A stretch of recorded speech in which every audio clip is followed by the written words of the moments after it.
Ark Raiders is one of the most lore-rich games to come out in recent memory, and almost nobody is talking about the deeper story hiding underneath the surface of every raid, every piece of scrap, and every transmission log you find out there in the world.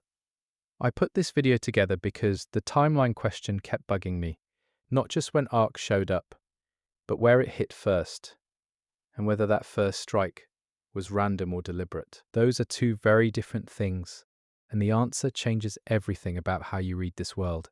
One specific choice I made when assembling this video was to prioritize environmental storytelling over dialogue logs.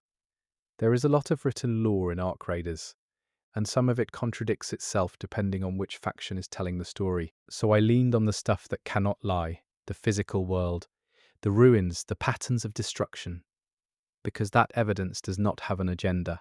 This is an interpretation. Where the lore is ambiguous, I will tell you it is ambiguous. Where something points in a clear direction, I will tell you that too. But this is not a definitive canon breakdown. This is my best reading of the evidence available right now. Before I move forward, I'm counting on you to support my channel by clicking that tiny subscribe button so that we can spread these amazing videos to folks like you around the world. Thank you. Chapter 1. The shape of the sky before Ark came. To understand where Ark hit first, you have to understand what the world looked like before it arrived. Not the geopolitics, not the factions, not the economy, just the sky. Because Ark did not come from inside human civilization, it came from above, and the way it descended tells us something important about what it was looking for. The pre-Ark world in Ark Raiders is not some golden age paradise. The lore suggests a civilization that had already been grinding itself down for decades. Energy scarcity was real. Resource conflicts had reshaped national borders in ways that older maps no longer reflected. The people living in what would later become the game's primary zone were already displaced, already scrambling, already living in the kind of precarious infrastructure that tends to collapse when something large and external introduces itself to the equation. What we know from early transmission logs is that the atmosphere changed before Ark was ever visible. Pilots reported instrument interference at high altitude. Weather stations recorded anomalous electromagnetic readings that did not match any storm pattern on record. One recovered document, fragmentary and partially corrupted, mentions a period of about 11 days during which satellites began behaving strangely. Not failing outright, just behaving as if something else was giving them competing instructions. That detail matters. It suggests Ark was not a sudden arrival in the dramatic Hollywood sense. It was more like a slow pressure, a presence that was already reshaping the environment before it ever became visible to ground-level observers. This points towards something either very patient or very large, possibly both. The sky, in the pre-Ark period, was already wrong, and the people living under it did not know how wrong it was about to get. What makes this period interesting from a lore perspective is that the human response was almost entirely institutional. Governments filed reports, agencies issued memos, scientists requested funding for further study. The bureaucratic machinery of a civilization that had survived by cataloguing its problems did exactly what it always did, which was catalogue the problem and defer action until consensus formed. Consensus never formed. By the time Ark was physically observable, the window for any kind of coordinated response had already closed in ways that most people on the ground did not yet understand. The early lore fragments suggest that certain military and intelligence bodies had a much clearer picture of what was coming than the public record reflects. Whether that knowledge could have changed outcomes is one of the more haunting open questions in the entire timeline. There is a recurring motif in the environmental lore of Ark Raiders that I find genuinely compelling. Certain structures in the game world show signs of hasty reinforcement, basements converted into storage, rooftop installations that look defensive but were clearly improvised. The humans who built those things knew something was wrong. They did not know what it was. They acted anyway. That combination of partial knowledge and stubborn action is maybe the most human thing in the entire game. The sky before Ark was not peaceful. It was deceptive. It looked the way it always had, while something underneath that appearance was already shifting. And when Ark finally showed itself, it did so in a way that made the preceding weeks feel, in retrospect, like a countdown that everyone had been watching without knowing what they were counting down to. Understanding this pre-arrival period is important because it shapes how we read the first strike. If Ark arrived suddenly with no warning, the first impact zone is probably just geography, a convenient entry point. But if Ark spent 11 or more days probing, measuring and interfering with human systems before making contact, then the first strike location was chosen. And chosen locations have reasons behind them. The shape of the sky before Ark came was the shape of a question being asked about us. The first strike was the beginning of the answer. What exactly was Ark measuring during those 11 days? The law does not say directly, but if you look at what gets hit first, and where, and in what sequence, a picture starts to emerge. It is not a complete picture, but it is more coherent than random chance would produce. The pre-arrival period also gives us something useful for dating purposes. If we can establish when the interference started and match that against which zones show the oldest Ark damage signatures, we can start to build a timeline that moves from inference to something closer to evidence. That is what the next section is going to do. But before we get there, one more thing about the sky. The people who survived the initial Ark arrival and left records behind consistently describe a sensory experience that is hard to categorize, not just a visual spectacle, which by all accounts was extreme, but something else, a feeling, a quality to the air and sound that multiple independent sources use similar language to describe. Words like pressure or weight, or the sense that something very large was paying attention. Whether that is literal or metaphorical is something I genuinely cannot determine from the available law. It might be trauma response. It might be something the survivors were trying to describe without the vocabulary to describe it accurately. Or it might be exactly what it sounds like. The lore of Ark Raiders is full of moments where the most disturbing possibility is also the most straightforward reading. This is one of them. In assembling this video, I kept returning to those pre-arrival accounts because they do something subtle that most players probably skim past. They establish that Ark was not indiscriminate before it was visible. Something was being evaluated. Something was being decided. The randomness model, the idea that Ark just hit wherever it hit because it operates on logic totally alien to human comprehension, does not survive close contact with that 11-day interference period. Something was being decided. We just do not know by what or exactly why. What we can do is look at where the decision landed. And that starts with the first strike. The geography of the first strike zone is not incidental. The lore layers around it are thicker than anywhere else in the game world. More fragments, more conflicting accounts, more physical evidence of both destruction and response. That density of evidence is itself telling. Either this location mattered for reasons that generated a lot of human attention, or the Ark activity there was so significant that it left more traces simply by virtue of scale. Probably both. The pre-arrival sky, with its 11 days of quiet wrongness, was Ark deciding. The first strike was Ark acting. And everything that came after was humanity trying to understand a decision that had already been made without them. Let us start looking at what that decision targeted. The world that Ark arrived into was not one unified human civilization. It was fractured, resource-stressed, and operating in an atmosphere of institutional distrust that made coordinated response to any large-scale threat structurally difficult, even under the best circumstances. Ark did not create those fractures, but the way the first strike landed suggests something that might have exploited them. That might be the most unsettling thing about the pre-arrival period when you sit with it long enough. Not that Ark was powerful. Power is understandable. But that it may have arrived already knowing how we were broken. The environmental law in the first strike zone backs this up in ways that are easy to miss on a first pass. The destruction there is not uniform. Some areas show massive concentrated impact. Others show what looks more like systematic targeting of specific infrastructure. You do not get that pattern from something that just hits randomly. You get it from something that knew what it was hitting. And if it knew what it was hitting, It knew why it was hitting it. The sky before Ark was the last period of human history when nobody knew what was coming. Everything after the first strike is the history of people trying to live inside a reality that had already been permanently altered by something that chose them specifically. That is the frame. Now let us look at the evidence.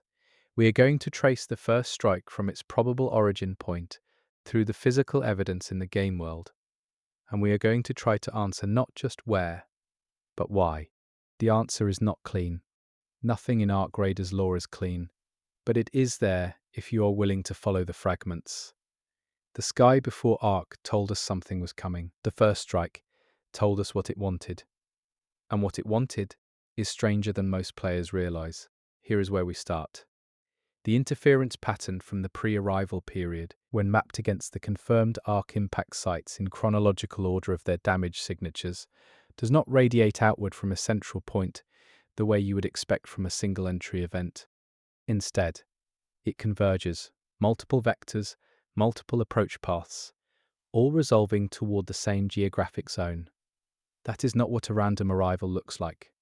That is what a coordinated one looks like. The first chapter of Ark Raiders lore begins before Ark was visible, in the quiet wrongness of a sky that was already being read.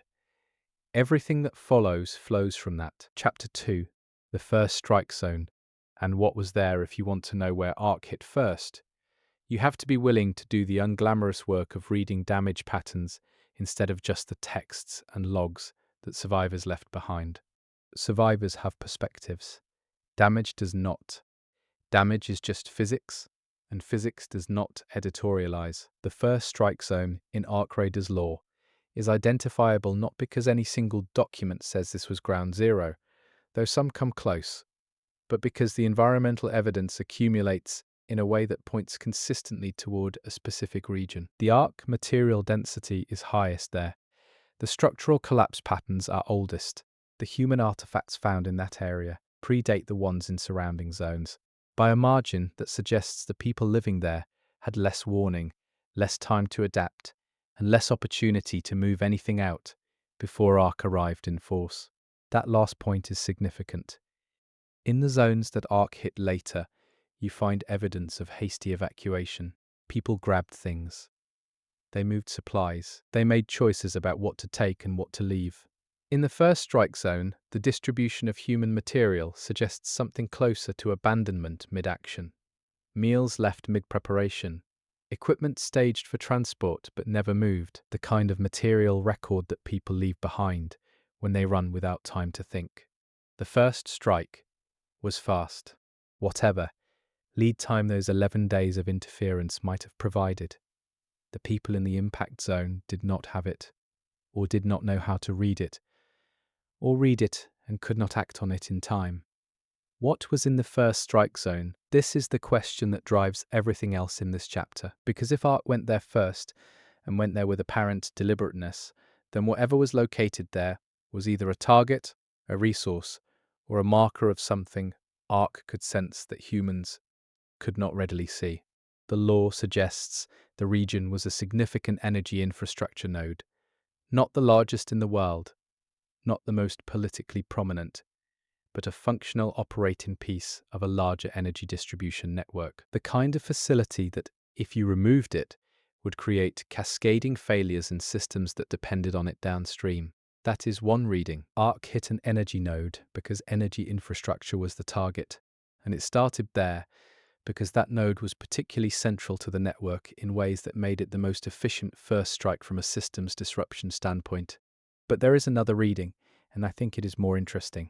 The energy infrastructure explanation assumes Ark was trying to damage human civilization by attacking its operational systems. That is a military logic. Knock out the power grid, weaken the enemy. But the lore does not fully support the idea that Ark was engaged in strategic warfare against human civilization as its primary objective. The behavior patterns of Ark in the game suggest something more complex or more alien than simple resource denial. What if the energy node was not targeted because of what it did for humans, but because of what it represented to Ark? What if the first strike location was chosen because something about that site was recognizable or significant to Ark in ways that have nothing to do with human strategic value. The law supports this reading in a few places. There are descriptions of ark material, concentrating around certain pre-existing structures in ways that look almost investigative, as if ark were examining specific sites, rather than simply destroying them. The first strike zone shows this behavior in its most concentrated form. The destruction there is significant, but the ark presence after the destruction is denser than pure military logic would suggest. Something kept ark interested in that location, even after whatever the initial strike was intended to accomplish had been accomplished. The what was there question, in other words, might not have a single answer. The human answer is energy infrastructure. The ark answer is something we do not have the vocabulary to state precisely, but the law points towards something that was there before the infrastructure was built on top of it. Environmental law fragments in the first strike zone reference geological surveys that predate ark by decades. Some of those surveys note anomalous readings that were attributed at the time to the same natural processes that made the region useful for energy extraction. In retrospect, with ark in the picture, those anomalous readings look different. They look like something ark could read. If the first strike zone had a pre-existing signature that ark's sensing systems could detect from altitude, then the 11-day approach period was not ark preparing for a military operation. It was ark following a signal, moving towards something it recognized, or something it was drawn to. That changes the narrative significantly. Ark did not choose the first strike location based on human tactical analysis. It chose it the way you choose to investigate something you have already detected. The humans living there were incidental to the choice, not central to it. This is one of the points in the law where I want to be clear that this is my interpretation. The game does not state this outright, but the convergence of the geological survey anomalies, the arc behavior patterns post-strike, and the geographic specificity of the first impact cluster all point toward this reading more convincingly than the pure military targeting explanation. What was in the first strike zone? Something human, energy infrastructure, population, industry. And underneath that, something older, something anomalous, something that Ark's approach vector was already oriented toward before any human tactical consideration could have come into play. The first strike was not an attack on human civilization. It was a visit to a location that Ark had reason to visit. The destruction was a consequence of that visit, not the purpose of it. At least, that is one possible reading. And it is the reading that makes the rest of the timeline make most sense to me. The survivors who made it out of the first strike zone before or during the initial event left accounts that are fragmented and clearly shaped by trauma. But across those fragments, there is a recurring note that is easy to dismiss and hard to fully set aside. Several independent accounts describe a period, apparently very brief, during the initial Ark arrival at that location, where nothing was destroyed, where Ark was simply present, where it appeared to be doing something that the witnesses could not characterize as attack. Then the destruction started. If that window is real, and the independent corroboration makes it hard to dismiss entirely, then what happened in that window was the actual purpose of the first strike. Everything after was either consequence or cover. What Ark was doing in that window is the central mystery of the first strike zone. The law does not answer it directly, but it does leave enough traces to suggest that whatever it was, Ark found something in that location that it may have been looking for across whatever distance it traveled to reach this world. Whether it found what it was looking for is a different question, and one with implications that reach forward through the entire Ark Raiders timeline. The first strike zone is a place of layered meaning in this law. On the surface, it is the site of a devastating initial attack that set the tone for everything that followed. Underneath that surface, it is the place where Ark first made contact with whatever drew it here in the first place. And underneath that, it is a geological site with a pre-existing signature that nobody thought to connect to anything cosmic until Ark connected it for them. 3 layers of meaning, 3 different answers to what was there. And only one of them is the one Ark cared about.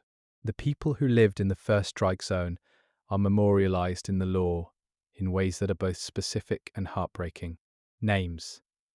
Partial records, the kind of individual human texture that the game's environmental storytelling does very well. Those people were real within the fiction of this world. They had no idea what they were living on top of. They had no reason to. The tragedy of the first strike zone is not just that it was hit hardest and fastest, it is that the people there were the most innocent of any possible connection to what Ark was actually interested in. They just happened to build their lives above something that Ark could sense, and they could not. In a timeline that is full of difficult questions, that one lands differently than the others. It is not strategic. It is not political. It is just the brutal arithmetic of proximity to something that mattered to an intelligence, operating on scales and with sensory ranges that human civilization had no framework for anticipating. The first strike zone, identified by damage patterns, explained by geology, mourned for its people. That is where Ark came first, and now we have to follow where it went next, because the sequence of strikes after the first one tells us whether the first location was the destination, or just the beginning. Chapter 3, the sequence of strikes and what it reveals. If the first strike was a destination, you would expect Ark activity to concentrate there and expand outward in a roughly uniform pattern, like a fire spreading from a point of ignition. If the first strike was a beginning, the sequence of subsequent strikes should show something more like directed movement, an entity going somewhere, not just burning everything around it. The lore of Ark Raiders, read carefully, supports the directed movement model almost entirely. The second wave of major Ark activity, identifiable through the same damage signature analysis used to establish the first strike zone, does not radiate uniformly outward. It jumps. It skips certain areas. It concentrates in specific locations that, when mapped against the first strike zone, form a pattern that is too consistent to be coincidental. The pattern looks, and I want to be careful with how I phrase this, because the lore is genuinely ambiguous here, like Ark was following a network, not a human network, not roads, or power lines, or communication infrastructure, though Ark certainly interacted with all of those. Something underneath the human-built world. The geological anomalies identified in pre-Ark surveys do not just appear in the first strike zone. They form a distributed system. The sites that show the highest anomaly readings in those old surveys correspond with striking frequency to the locations that Ark hit in its second and third waves of activity. This is the piece of evidence that I find most compelling in the entire Ark Raiders timeline. Because if it holds up, it means Ark was not attacking human civilization at all, in the conventional sense. It was mapping, or excavating, or interacting with something that predated human civilization entirely. The human infrastructure was just in the way. The sequence of strikes tells us Ark moved purposefully. It went from the first strike zone to the second cluster, then the third, in an order that follows the geological network rather than any human strategic logic. The targets that would have made most sense from a purely military standpoint, the large population centers, the major manufacturing hubs, the communication nodes, were not consistently prioritized in the early strike sequence. They were hit, but often as what looks like incidental damage on the way to something else. The something else is whatever the geological network was.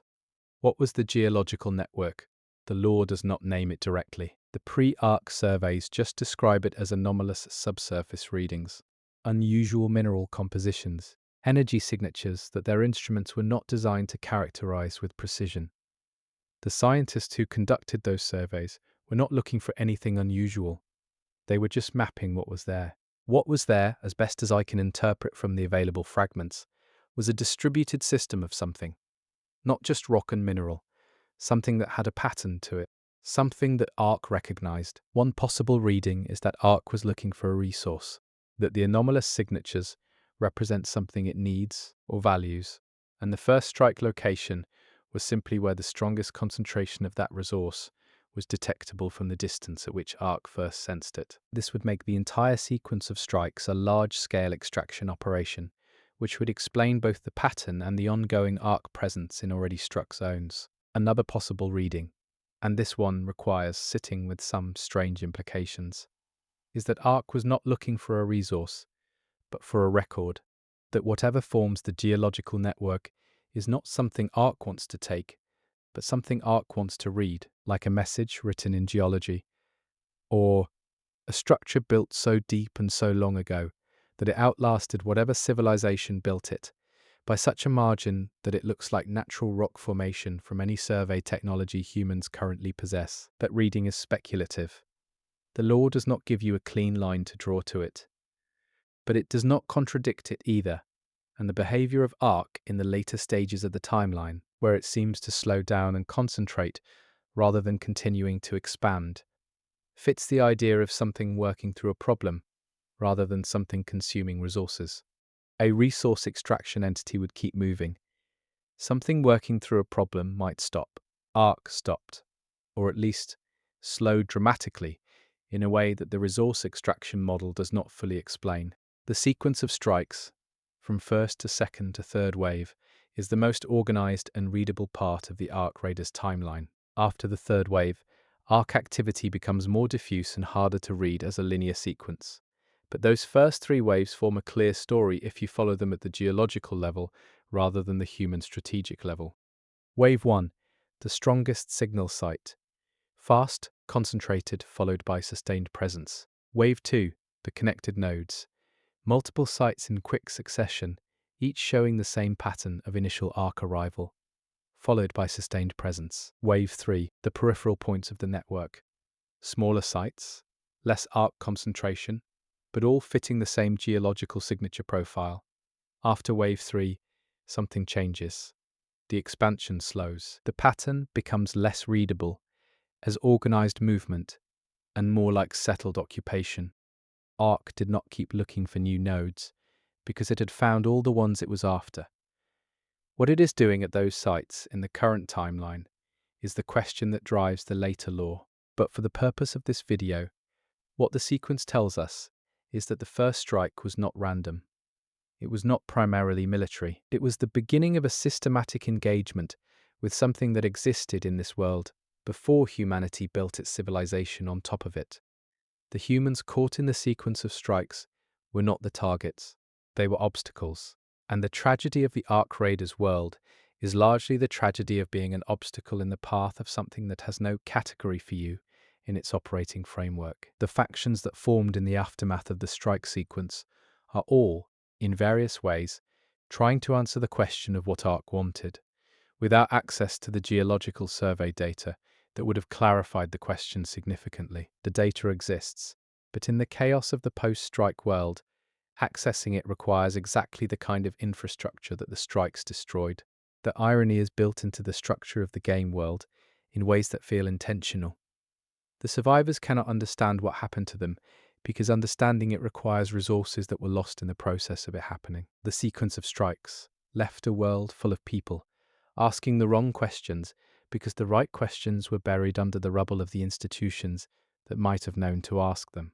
The geological network that Ark followed through its strike sequence is still there, underground, mostly intact because Ark appeared to interact with it rather than destroy it, and what Ark found at each node along that network is what the current conflict in Ark Raiders is ultimately about, even if most of the factions pursuing it do not understand that yet.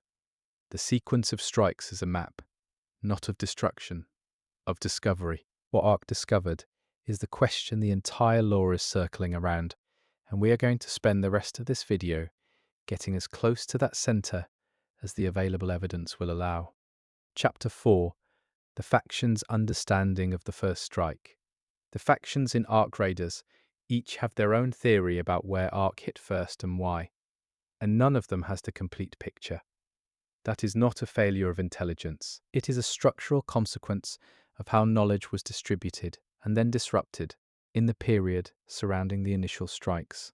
Each faction inherited a partial view and built a worldview on top of it, which is what people do. The interesting thing is that the partial views, laid next to each other, start to fill in a more complete picture than any single faction possesses.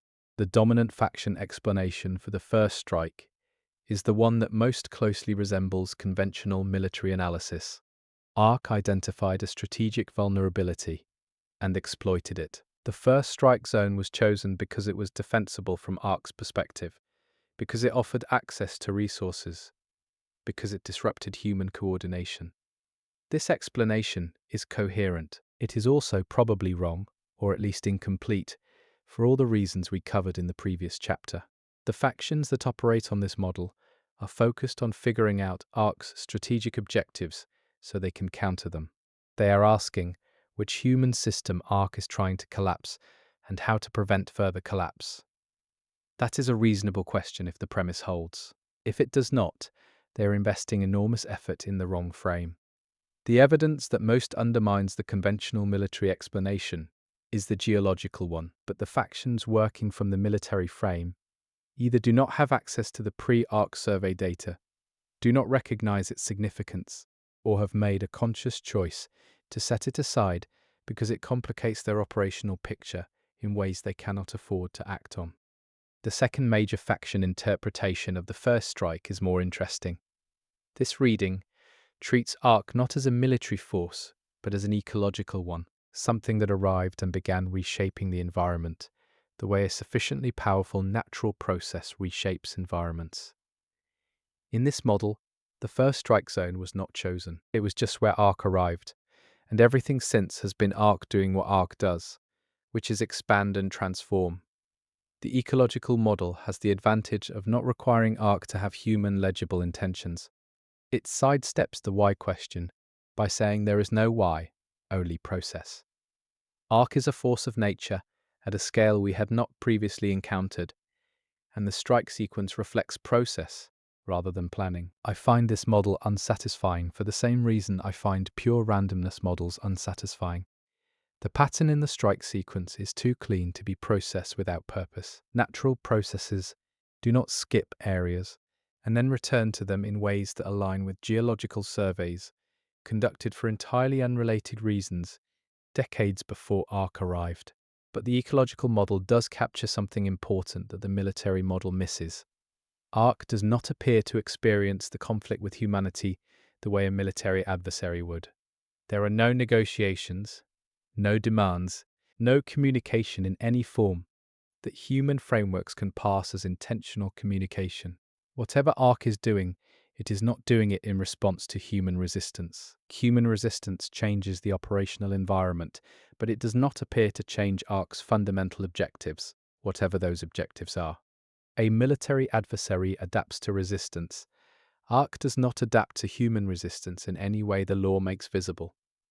It encounters resistance and processes it, but it does not reorient around it. That behavior is more consistent with a natural process, or with an intelligence operating on such a different timescale that human resistance registers as irrelevant noise. The third faction interpretation, and this one is held by a smaller group within the law but is probably the most accurate, treats the first strike as the most recent event in a much longer story. This reading says that whatever ARC is and wherever it came from, it has a pre-existing relationship with this world. The first strike was not an arrival, it was a return. The return model is the one that fits the geological network evidence most cleanly.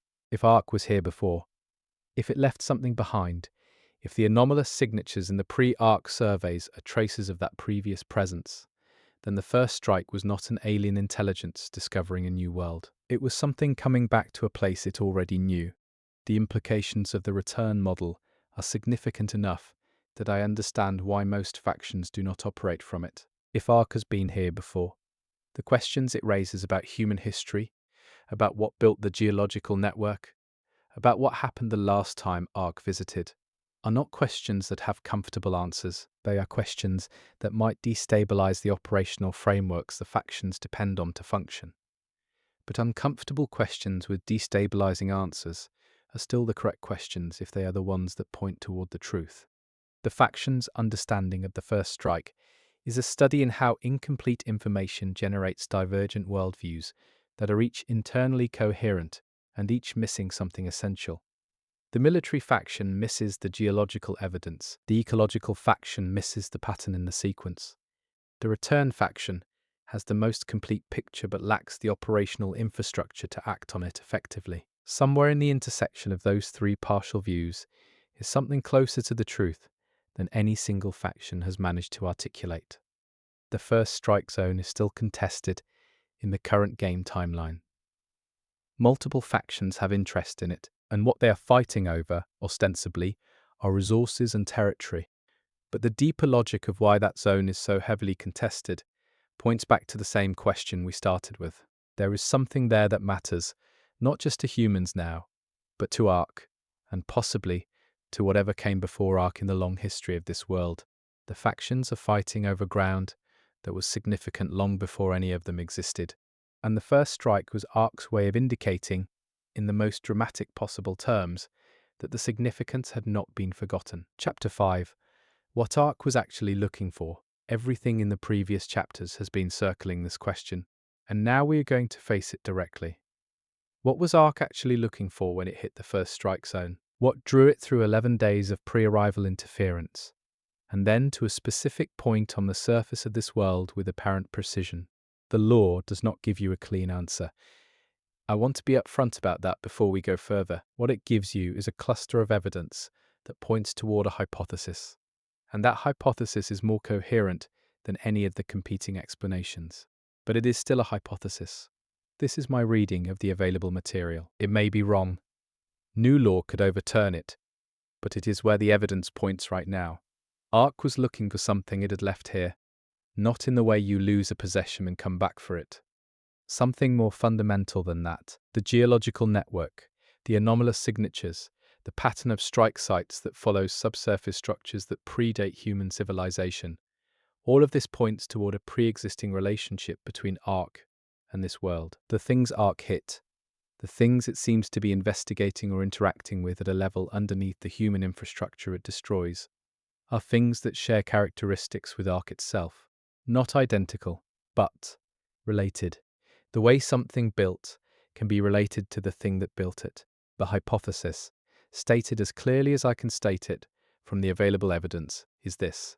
The geological network is artificial, not human-made, older than human civilization, built by something that either was Ark or was operating under Ark's influence, or was operating toward the same purpose that Ark currently serves. And Ark came back because something about that network became active again, or because Ark detected a change in it, or because enough time had elapsed that it was due for whatever process Ark performs at these sites.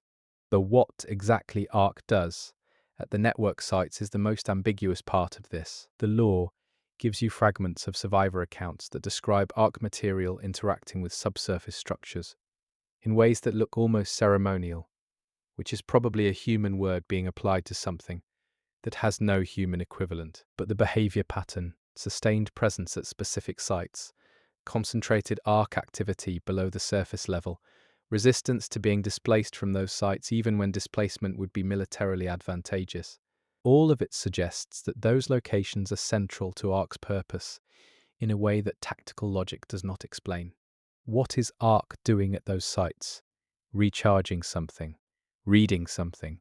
All of these are possible.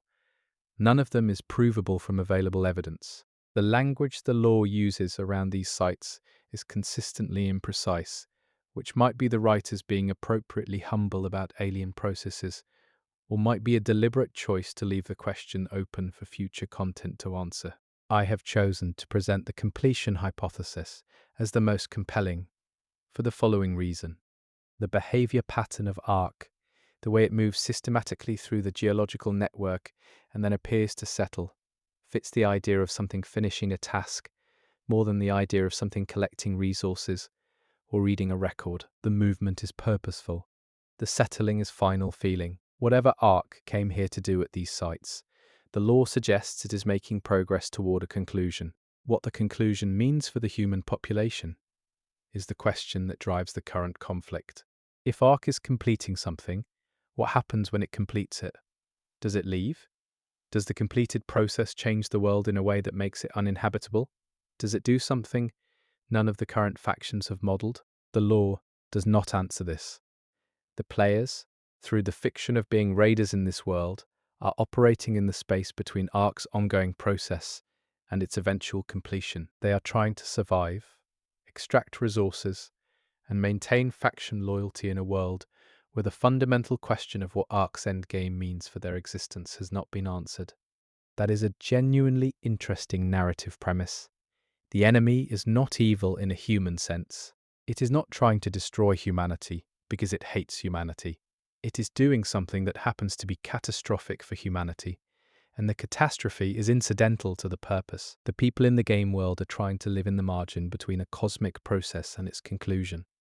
What Ark was looking for when it first arrived was the beginning of something.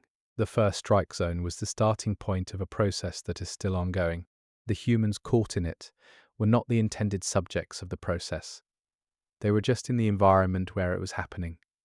That distinction between being targeted and being incidental should be comforting, but is not. Being incidental to a process that is destroying your world is not meaningfully different from being targeted by it from the perspective of the people experiencing the destruction. The intent, or lack of intent, does not change the outcome, but it changes what kinds of responses are possible. You can negotiate with something that wants something from you. You can offer what it wants. You can try to make yourself valuable enough that being destroyed would cost more than leaving you alone.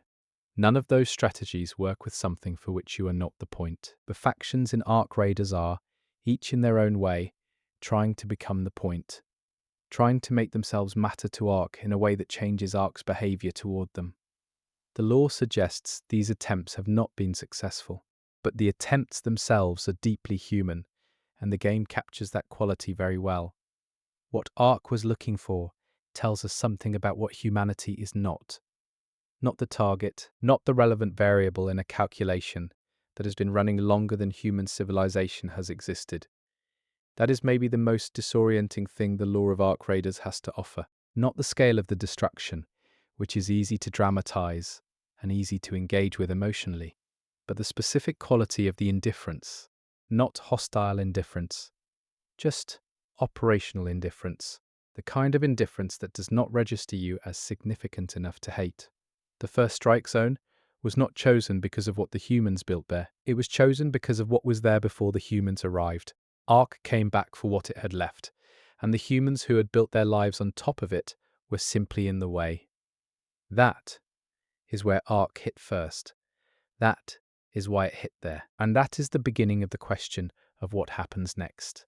The raiders operating in that world right now, the players, are the inheritors of a situation they did not create, operating in a landscape shaped by a decision that was made without reference to them. Their choices, their extractions, their faction loyalties are all footnotes to a story that Ark is telling at a scale and on a timeline that makes human history look like a brief chapter. But footnotes have their own stories, and sometimes footnotes outlast the text they were attached to. The world of Ark Raiders is, in the end, a world of people trying to write themselves out of the footnotes, trying to become the story. Whether they can is a question the lore has not answered yet.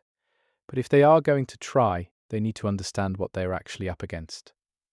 Not the military version, not the ecological version, the real version, the version where Ark came here for something specific, found it, and is in the process of doing something with it that nobody alive fully understands. That is where we are in the timeline. That is what the first strike was the beginning of. And that is what every raid, every extraction, every faction conflict in Ark Raiders is happening against the backdrop of. The question of where Ark hit first has an answer. The question of what that means is still being written. And the people writing it are the ones still alive in a world that Ark arrived to use, not to destroy, but destroyed anyway. That is the lore. That is the timeline. That is what we know, and what we do not, and where the two kinds of knowledge meet in the world of Ark Raiders. You said, continue, for an additional 8 hours, the same way continue for an additional 8 hours the same way. 2, 3, 2-0, Claude responded. Chapter 6, The Geological Network and Its Origins. Chapter 6, The Geological Network and Its Origins. The geological network is the most important piece of infrastructure in the Ark Raiders world that nobody in the game's present timeline fully understands. It predates every human civilization that has ever existed on this world.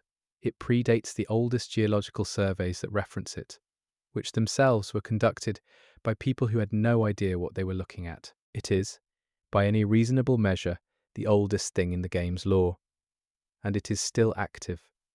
Understanding the geological network is not optional if you want to understand Ark. It is the foundation that everything else is built on. The factions, the strike sequence, the ongoing conflict, all of it is downstream of whatever the network is and whatever it was built to do. So this chapter is going to focus on what the lore actually tells us about the network itself, separate from the Ark activity that has been concentrated around it. The first thing to establish is what the geological network is not. It is not a natural formation. The pre-Ark surveys that first detected it flagged it as anomalous precisely because it did not fit any known geological process. Natural formations have patterns, but they are the patterns of physics operating over millions of years through tectonic and chemical processes that leave recognizable signatures. The network does not match those signatures. Its geometry is too regular. Its material composition at the sites is too consistent across distances that, geologically speaking, should produce significant variation. Natural rock does not stay consistent across hundreds of kilometers of varying geological history. What the surveys found was, in the language of one partially recovered document, impossible by any current model of subsurface formation. The scientist who wrote that was writing about mineral composition ratios. They were not making a dramatic claim.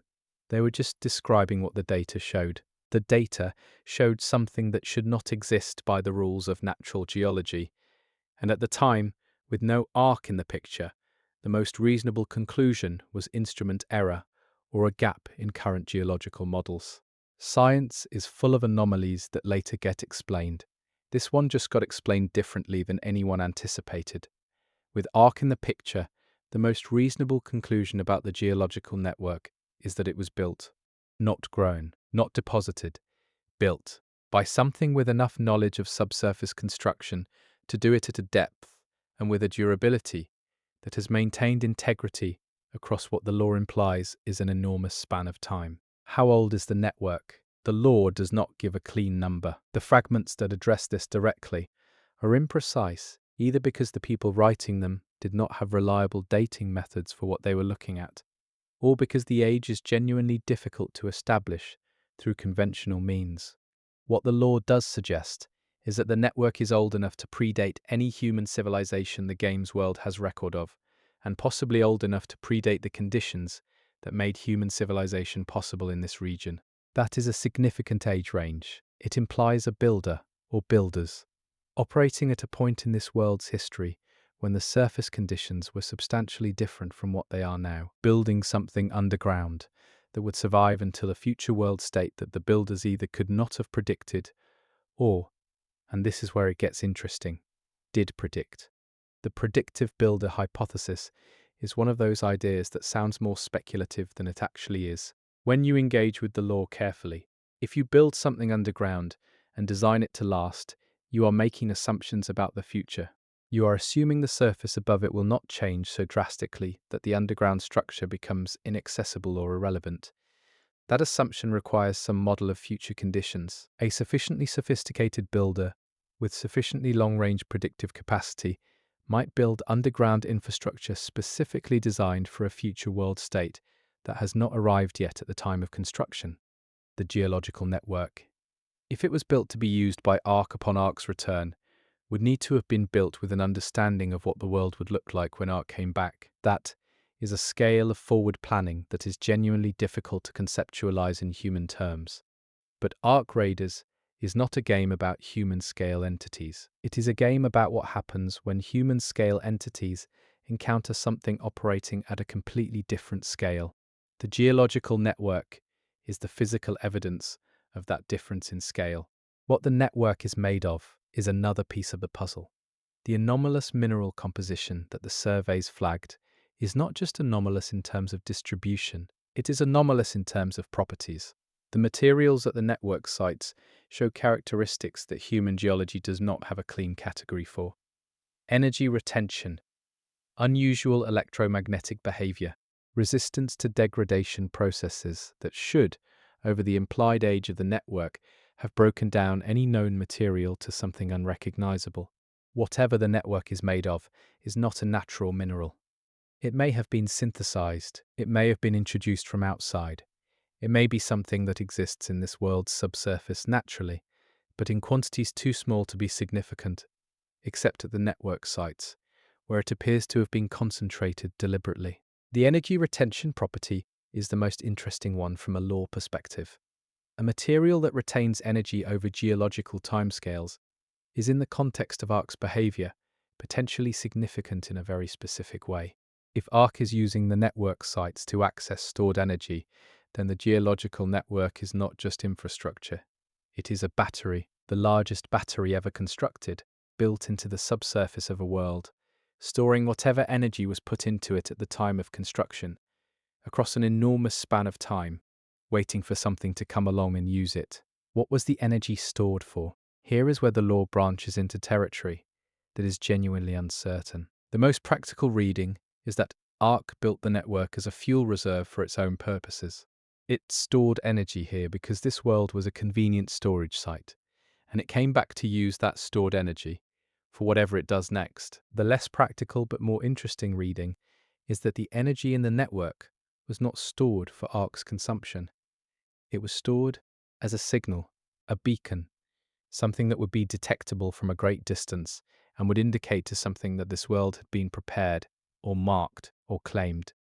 If the network is a beacon, then Ark's return is not a return to use resources. It is a response to a signal, and whatever sent the signal is not necessarily the same as whatever is responding to it. Ark might be the response, not the originator. That reframes the entire narrative in a way that is unsettling in a different direction than the return model. The return model says Ark came back for what it left. The beacon model says Ark came because something here called it. And if something here called it, what is that thing, and does it have an agenda that Ark is serving rather than its own? The geological network as a structure built to call something across space is a hypothesis that the law does not definitively support or deny.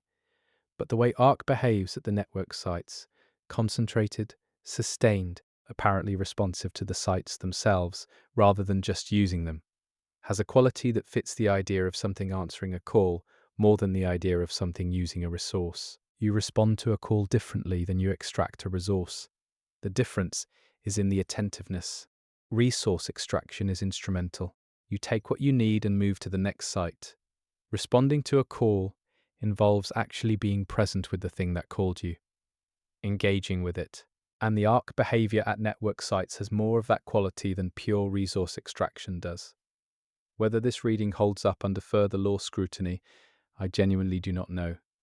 It is the most speculative interpretation in this video, but I think it is worth presenting, because the alternative, that Ark is a resource extraction entity, and the geological network is just a fuel depot, is a much flatter explanation than the one the full body of law evidence seems to be reaching toward. The geological network is old.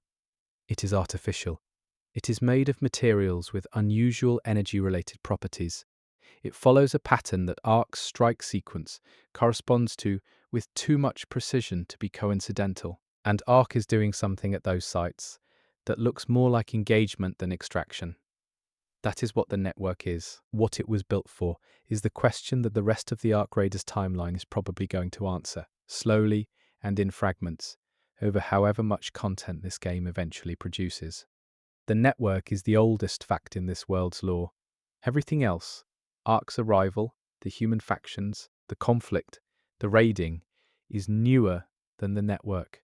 Newer, and in some sense, organized around it, without knowing it. The raiders operating in the current timeline are moving through a landscape that was shaped at the deepest level by something that predates every human choice ever made in this world. The ruins they pick through, the zones they extract from, the faction territories they navigate, are all arranged by history that runs much deeper than the post-Ark collapse. They are, without knowing it, living on top of the oldest intentional structure in their world, and Ark came back for it. Chapter 7. Human Memory of the Pre-Ark World. The factions of Ark raiders did not appear from nowhere. They grew from the surviving remnants of pre-Ark human institutions, communities, and perhaps most importantly, from the stories that people told each other about what the world used to be like. Human memory is not just an emotional resource, it is a political one. And in the post-Ark world, the question of who controls the narrative about the pre-Ark world is a significant source of faction power. The way different factions remember the pre-Ark world tells you a great deal about what they want the post-Ark world to look like. Memory is always to some degree a political act, and in a world that has been as catastrophically disrupted as the Ark Raiders world, the politics of memory are unusually explicit. The dominant institutional memory of the pre-Ark world is broadly positive. It tends to emphasize technological achievement, social organization, and the ongoing progress narrative that most functional human societies construct for themselves.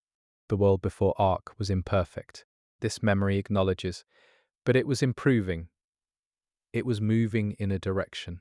Ark interrupted that movement, and the task now is to get back to it, to rebuild and restore, and eventually return to something like what existed before.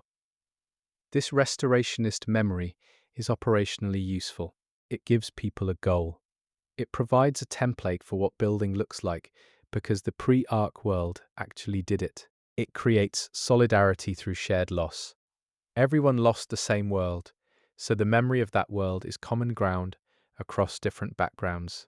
But the restorationist memory is also selective in ways that matter. The pre-Ark world had significant problems, ones that the law does not shy away from entirely, even when presenting it through a nostalgic lens. Resource scarcity was real and was generating conflict that had not found resolution. The institutional failures that prevented coordinated response to Ark's pre-arrival interference period were not aberrations. They were expressions of systemic issues that had been present and worsening for some time. A restoration of the pre-Ark world would also restore those systemic issues. The factions that operate on the restorationist model are largely the ones that held power in the pre-Ark world and would hold power again in a restored version of it. Their investment in that particular memory is not purely nostalgic. It is also political. The counter-memory operated by factions that did not hold power in the pre-Ark world tends to be more critical. The world before Ark, in this telling, was already in the process of failing specific populations in specific ways.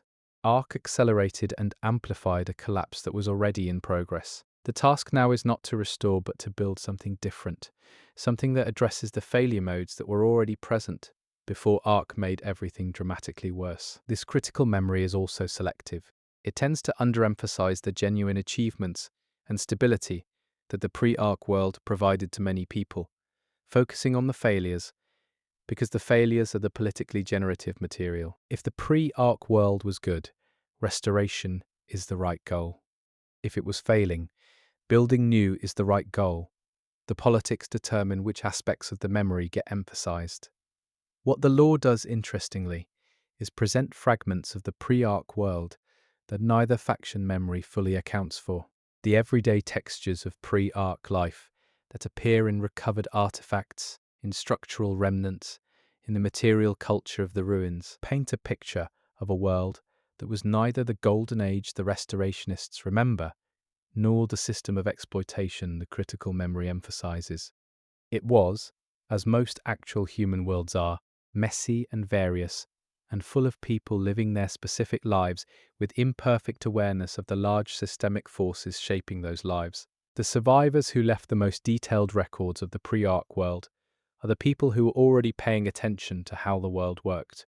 Scientists, administrators, journalists, people whose jobs required them to look at the large picture. Their records are more systemic and less personal than the material evidence left by people who were just living. The material evidence, the meals interrupted, the projects abandoned, the personal effects scattered by flight or disaster, tells a more human story than the institutional records. And that story is neither the golden age nor the failing system. It is just life, specific and textured and comprehensible at the human scale, even when the forces shaping it were operating at scales far beyond individual comprehension. Human memory of the pre-Ark world is in the end a collection of overlapping and partly incompatible stories that each capture something real about what was lost and obscure something else. The factions have each crystallized one version of that memory and are operating from it as if it were the complete truth. What none of the faction memories of the pre-Ark world account for is the geological network. The pre-Ark world had already been shaped by the network in ways it did not know. The anomalous surveys were filed and forgotten. The energy infrastructure that occupied the first strike zone was built, where it was built partly because the subsurface conditions created by the network made that location particularly suitable for the kind of energy extraction the pre-Ark world depended on. The pre-Ark world was living on top of the geological network and benefiting from it in indirect ways that it could not trace back to their source. The network was shaping surface conditions. The surface conditions were shaping human settlement and industry. Human settlement and industry were being remembered as the product of human ingenuity and development. None of that is false. Human ingenuity and development were real, but they were operating in an environment that was already shaped by something much older, and the memory of the pre-Ark world does not include that shaping, because nobody in the pre-Ark world knew about it. The factions rebuilding human civilization in the post-Ark world are using memories of the pre-Ark world as templates. They are trying to reproduce or improve upon something they remember, but what they remember was already downstream of influences they were not aware of. The world they are trying to rebuild was already in ways they still do not fully understand, a product of Ark's previous engagement with this planet. The deepest layer of human memory of the pre-Ark world, the one nobody has access to, because nobody was alive for it, would be the memory of whatever happened the last time Ark was here, whatever that was. It shaped the conditions that made the pre-Ark world possible, the world that people remember as normal. The world they are trying to restore or reimagine was built in the aftermath of a previous Ark event that none of them have any record of. They are trying to return to a baseline that was itself a post-Ark state. They just do not know it. That is the most vertiginous implication in the entire lore of Ark Raiders. The world that the factions remember as the world before Ark was not the world before Ark, it was the world between Arks. And the current period is not an interruption of normal human history. It is the latest chapter in a much longer cycle. Whether that cycle can be broken, whether this time the outcome is different, whether the people living in the margins of Ark's ongoing process can do something that changes what has always happened before, that is the question that the entire game is built around, even if most of the people playing it are focused on the moment-to-moment survival questions. Human memory of the pre-Ark world is the emotional core of the factions. It is what they are fighting for, or fighting against, or fighting to transform. It is the fuel of the conflict, and it is, at its deepest level, incomplete in a way that most of the people operating from it cannot see. The world before Ark was not what they remember, and what they are fighting for is not what they think it is, but they are fighting for it anyway, with the information they have, which is the most human thing imaginable. The geological network sits underneath all of that, old, artificial, patient, waiting for whatever comes next in a cycle that human memory does not reach back far enough to remember the beginning of. Chapter 8. The survivors who saw it first. The first-hand accounts of Ark's initial arrival are among the most fragmentary and contested pieces of lore in Ark Raiders. They are fragmentary for obvious reasons. The people who were closest to the first strike zone during the arrival event were the least likely to survive it, in a form that allowed them to create reliable records. The accounts that do exist are from people who were close enough to observe, but far enough to survive, which means they have a specific and limited perspective. The contestedness is a different problem. The accounts of Ark's initial arrival have become politically significant in the post-Ark world. Different factions have different interests in what the first-hand witnesses saw, or did not see, or interpreted incorrectly. The raw accounts have been filtered through institutional frameworks, selectively preserved or suppressed, and in some cases actively distorted to fit narratives that serve specific political purposes. Getting back to what the witnesses actually described requires working through those layers of contestedness.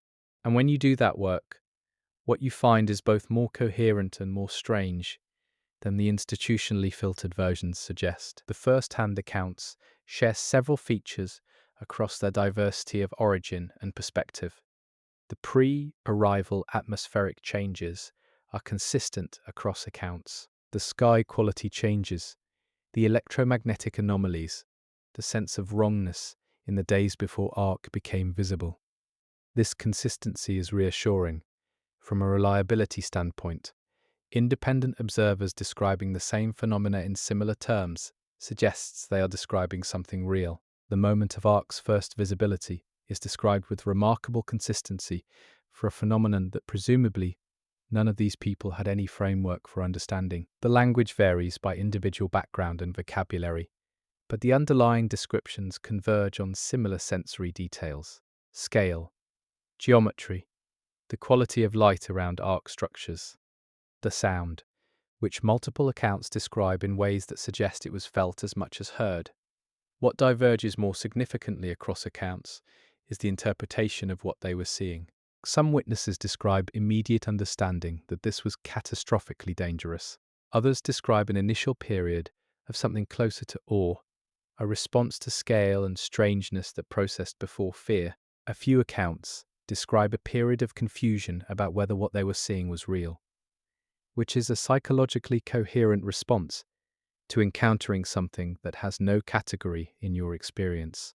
The accounts that are most interesting from a law perspective are the ones that describe specific details in the period between Ark becoming visible and the first physical impact on the ground. That window, which multiple accounts suggest was real and lasted some period of time, is the window I mentioned in an earlier chapter, where witnesses describe Ark being present without being destructive. What were they actually observing during that window? The most common description, stripped of the emotional framing that surrounds it in the original accounts, is of Ark material in a configuration that looked directed.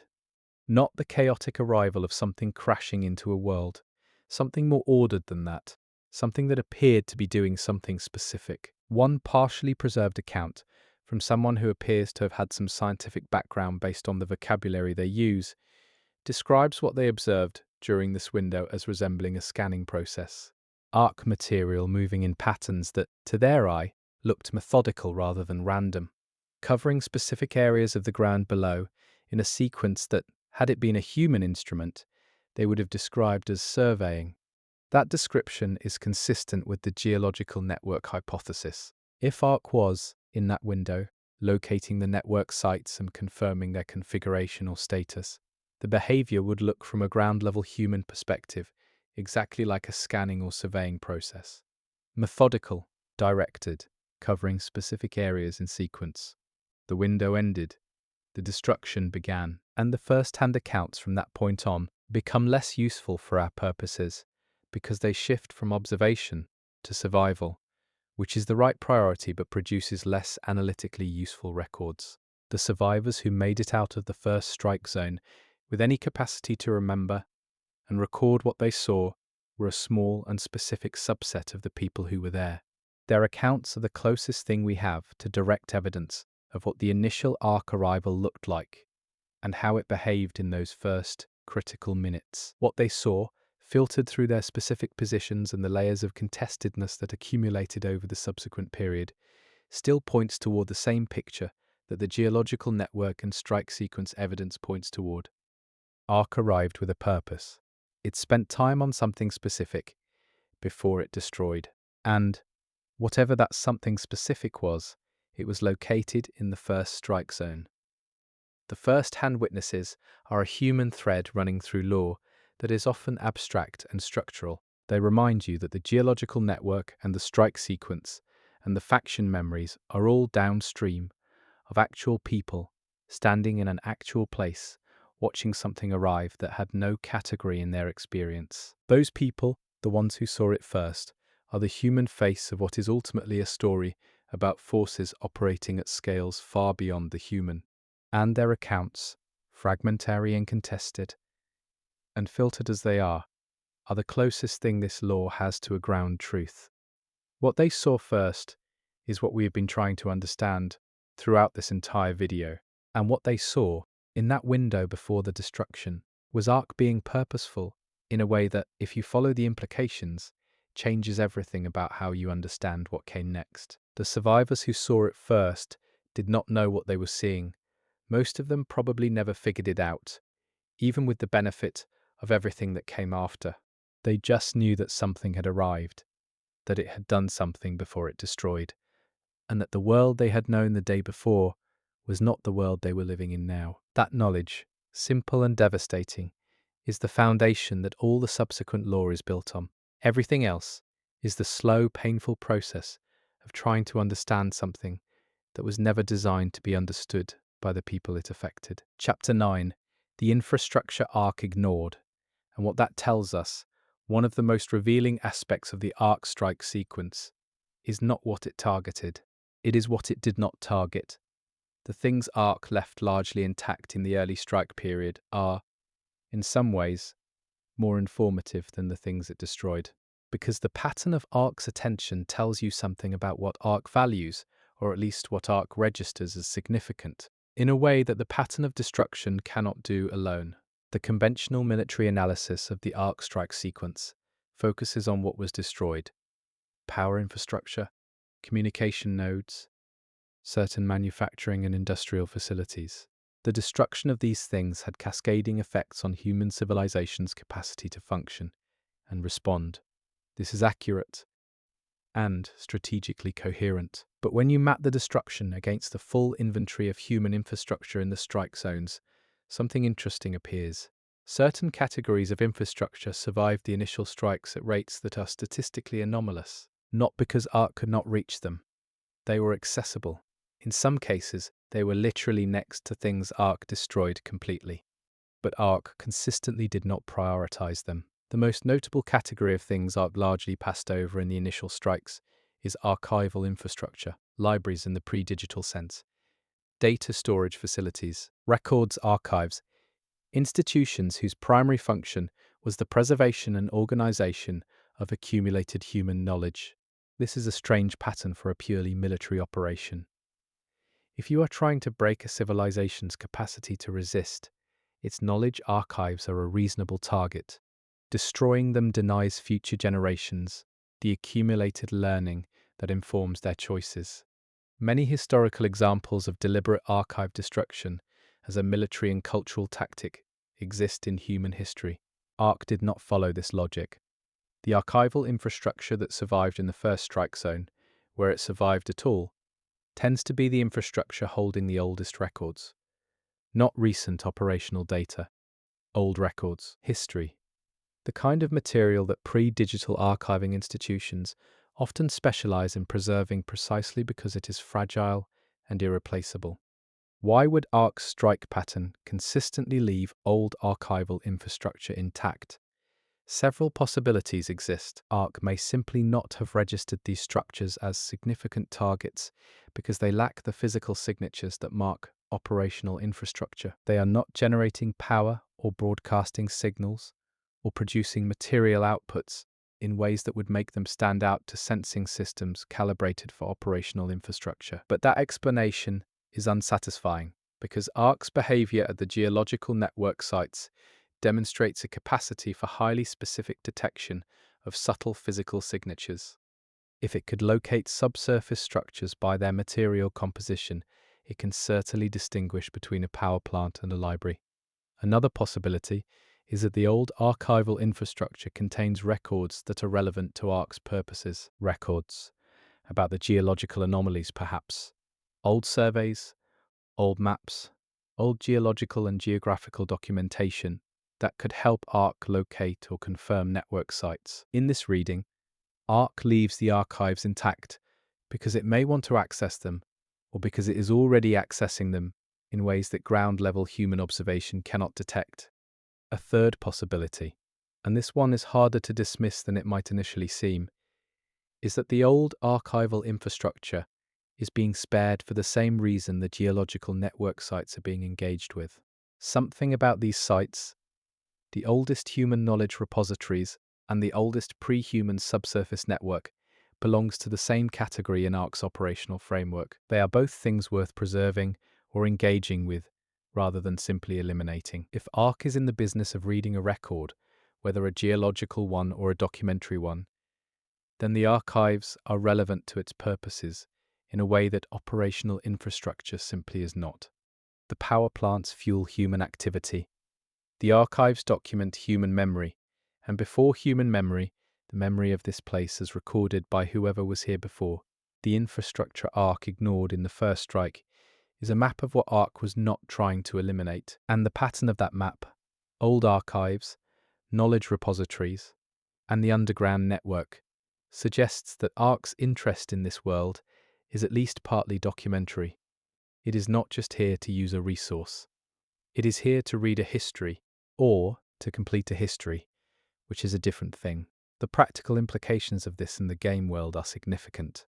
The faction that controls the surviving archival infrastructure controls potential access to information that might be uniquely relevant to understanding Ark. The old surveys, the records that existed before anyone knew to look for a geological network, the accumulation of human knowledge about this specific place before Ark changed it. That knowledge is a resource in the post-Ark world as surely as scavenged hardware and food supplies. Maybe more so, because the people who can understand what Ark is doing and why are in a fundamentally different position than the people who are just trying to survive it. The infrastructure Ark ignored is the infrastructure that could explain Ark. Whether any human faction has recognized this and is acting on it is a question the law leaves partly open, but the possibility is there. The records survived in a pattern that is not random, and the people who live in the world these records describe are better positioned than they know to understand the force that has remade their world. They just have to go looking in the right places, which, in the Ark Raiders game world, is exactly what raiders do. Chapter 10.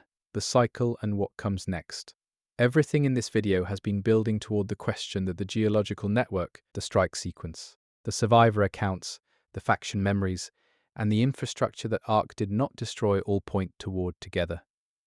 Is this the first time? Or has it happened before? The return model that I introduced in an earlier chapter, the hypothesis that Ark has a pre-existing relationship with this world, implies a cycle. Something happened before. Ark was here, it left, it came back. What happened in the time between is the history of the world that the game's factions remember as the only history there is. But if the geological network was built during a previous Ark engagement with this world, and if that network predates human civilization, then the cycle has at least one previous iteration that falls entirely outside of human memory. There was a world before the world that the factions remember. There was an event before the event they are living through.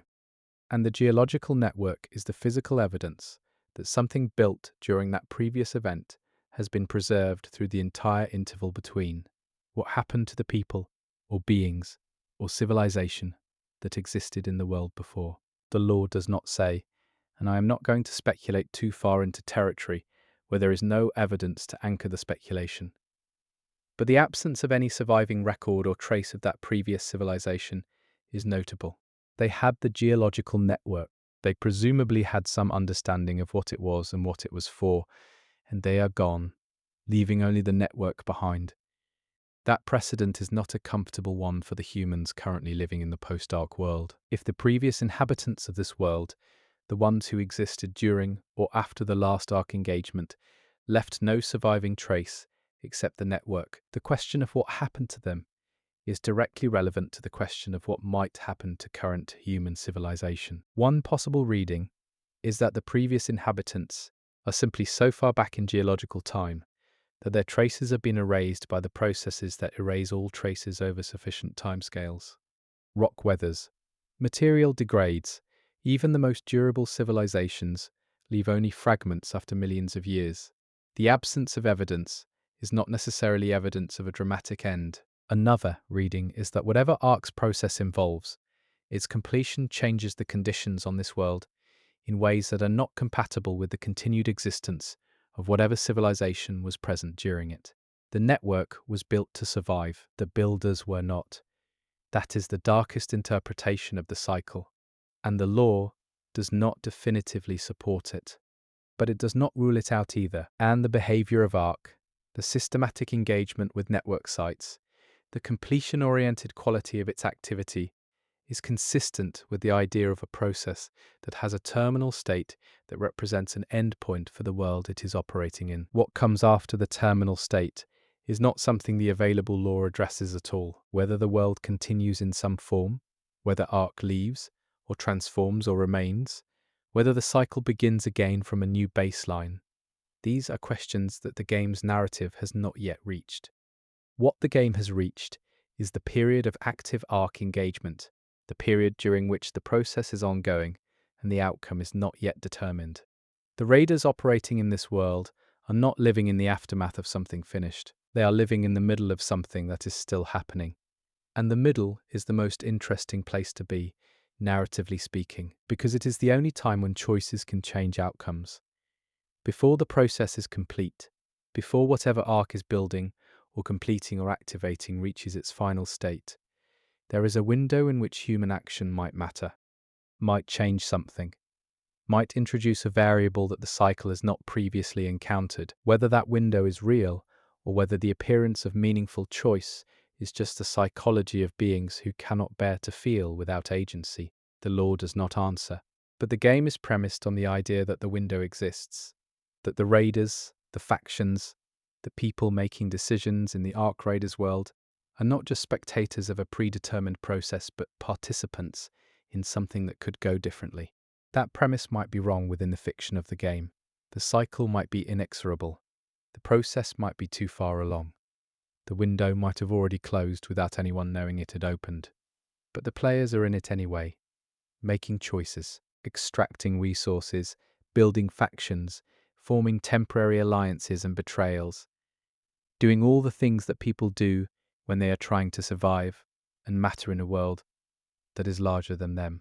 The geological network is still down there. ARC is still engaged with it.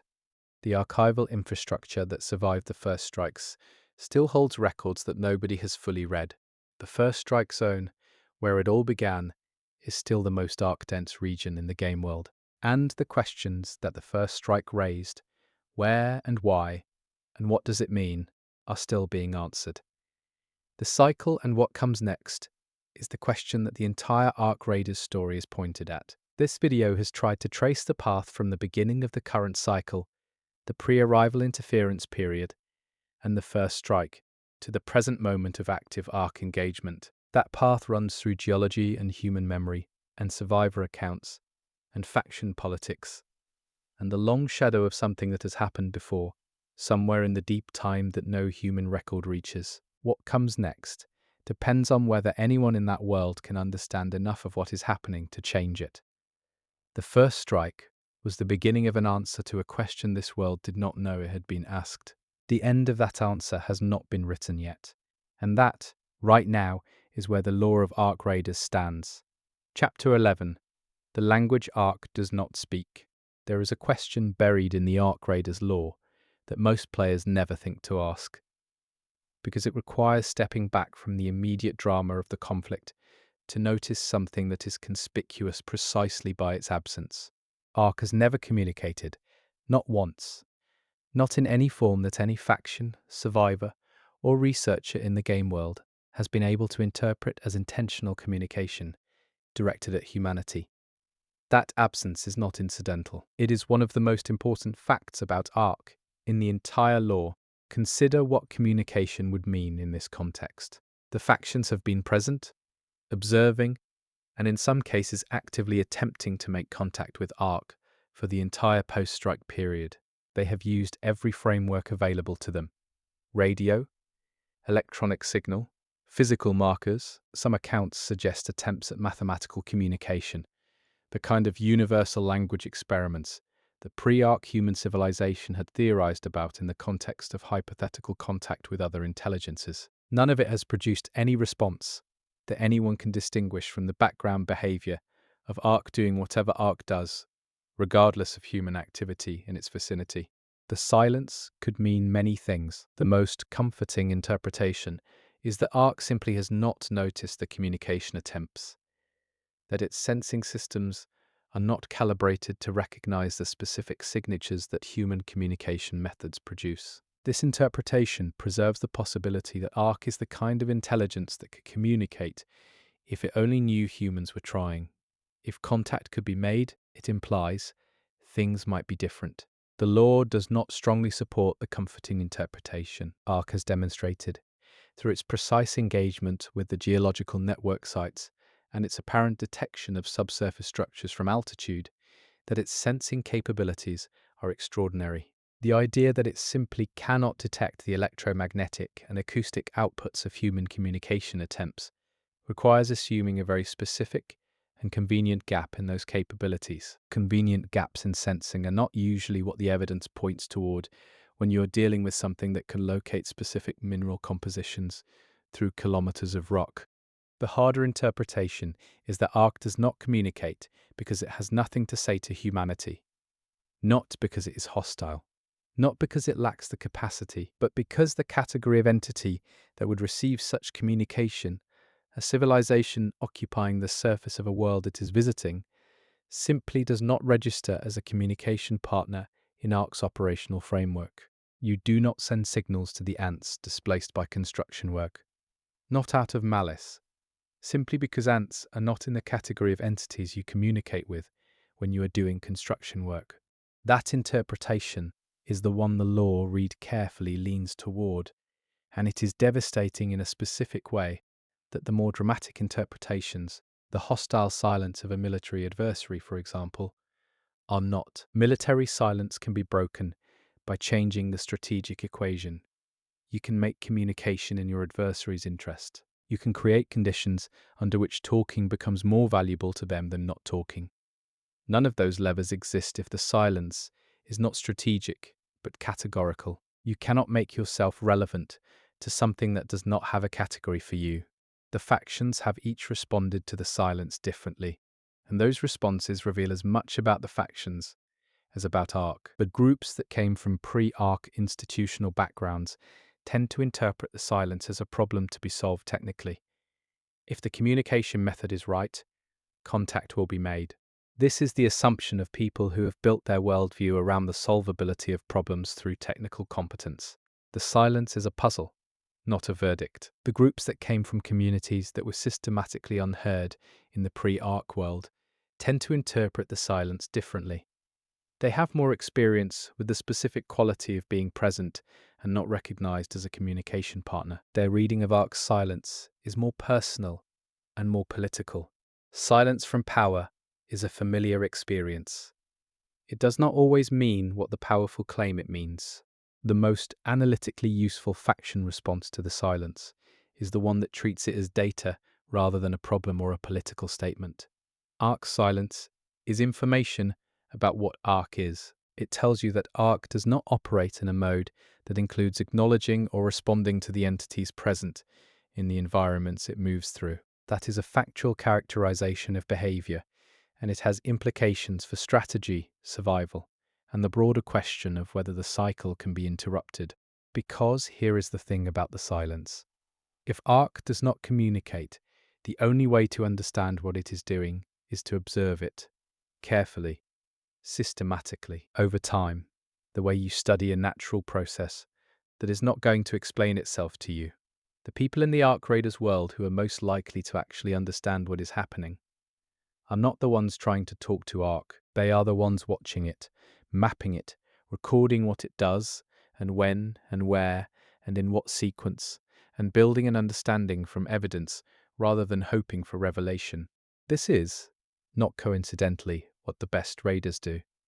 The survival skill in the ARC Raiders world that most closely resembles genuine understanding is observation, noticing patterns, remembering what you saw in one zone and connecting it to what you see in another. The practical skill of a raider operating in contested ARC territory and the analytical skill of someone trying to understand the geological network are versions of the same underlying capacity. Pay attention, connect what you see.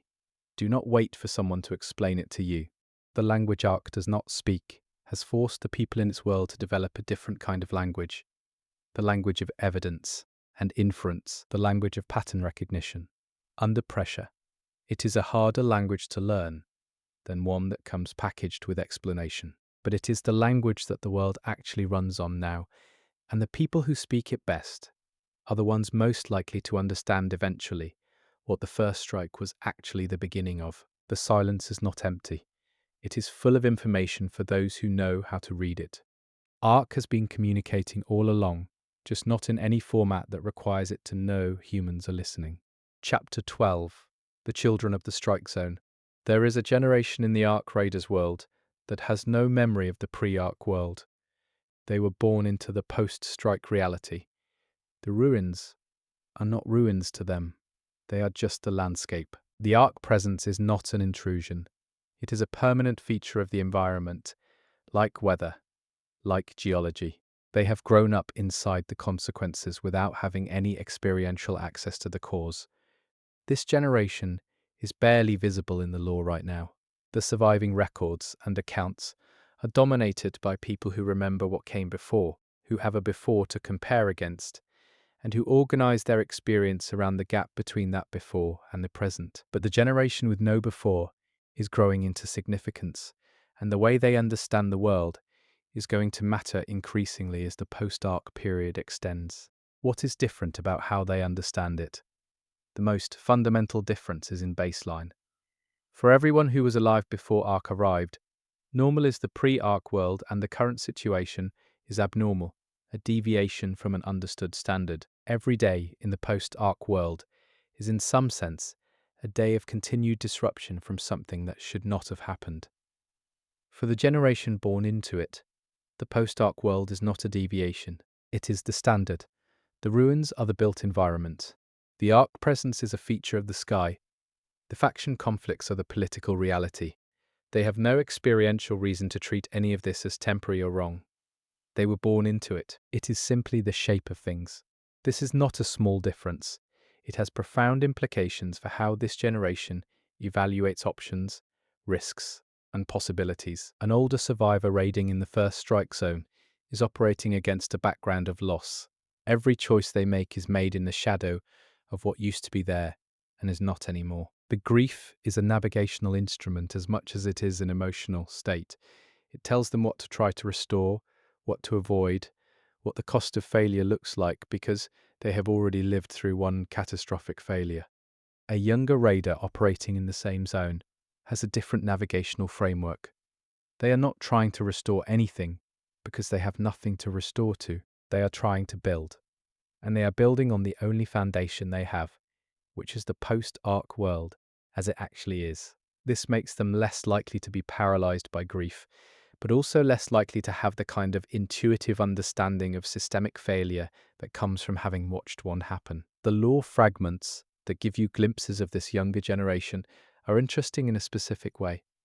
They show people who are, in some respects, more pragmatic about ARC than their elders. They are less likely to waste energy on the why question, because the why question is abstract to them in a way it is not to people who remember a world in which the why was still unknown. They are more likely to focus on the what and the how. What is ARC doing right now in this specific zone, and how do we operate around it? That pragmatism is an adaptive advantage in immediate survival terms. It is also a potential analytical disadvantage in longer-term understanding terms. The people who understand why ARC came, what it is doing, and what the completion of its process might mean, are the people who have the deepest motivation to ask those questions. The generation that inherited the post-ARC world as their baseline may not have that motivation in the same way. This creates an interesting tension in the lore. The people with the motivation to understand the big picture are often the people whose grief and loss compromise their analytical clarity. The people with the analytical clarity to look at the post-ARC world without the distortion of loss often lack the motivational framework to push past the pragmatic, immediate survival questions to the deeper structural ones.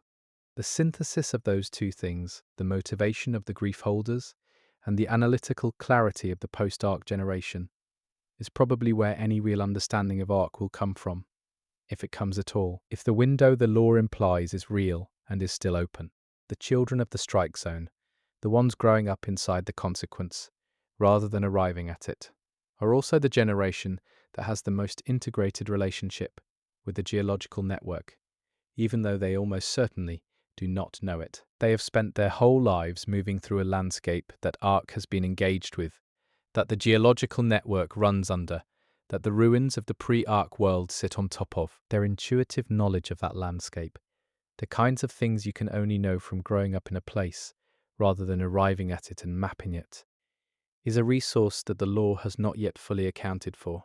Local knowledge is always undervalued in analysis that privileges institutional and systematic knowledge. The person who has walked a particular stretch of ground every day for their entire life knows things about that ground that no survey can capture. In the specific context of the Ark Raiders world, where the ground in question is ground that Ark has been doing something significant to, the accumulation of careful local observation over a lifetime is potentially significant in ways that nobody in the current law has recognized yet. The children of the strike zone are the newest thread in an old story. They are the first generation that does not remember the question being asked. They only know the answer, incomprehensibly large and ongoing, as the permanent condition of their existence. What they do with that existence, what they notice that older eyes conditioned by loss and comparison might miss, what they build on the foundation they inherited, is the forward edge of the Ark Raiders lore. Everything previous is context. They are the future the context is building toward. Whether the future they represent is one that escapes the cycle or continues it, is the question the game has not yet answered. But the generation that has the most integrated relationship with the post-Ark world as a lived reality, rather than a fallen world, is also the generation most likely to find a way to inhabit it that nobody expected, including Ark, if Ark has expectations in any sense we can understand. The children of the strike zone deserve more attention in the lore than they have received so far. They are the part of the story that is not about loss, or understanding, or faction politics. They are the part that is about what comes after all of those things, when the people who remember the before are gone, and what remains is just the world as it is, with all of its strangeness, and all of its danger, and all of its unresolved questions, inherited as a birthright. Chapter 13. The Cartography of Ruin. Maps are political objects in any world. In the Ark Raiders world, they are something more than political. They are epistemological.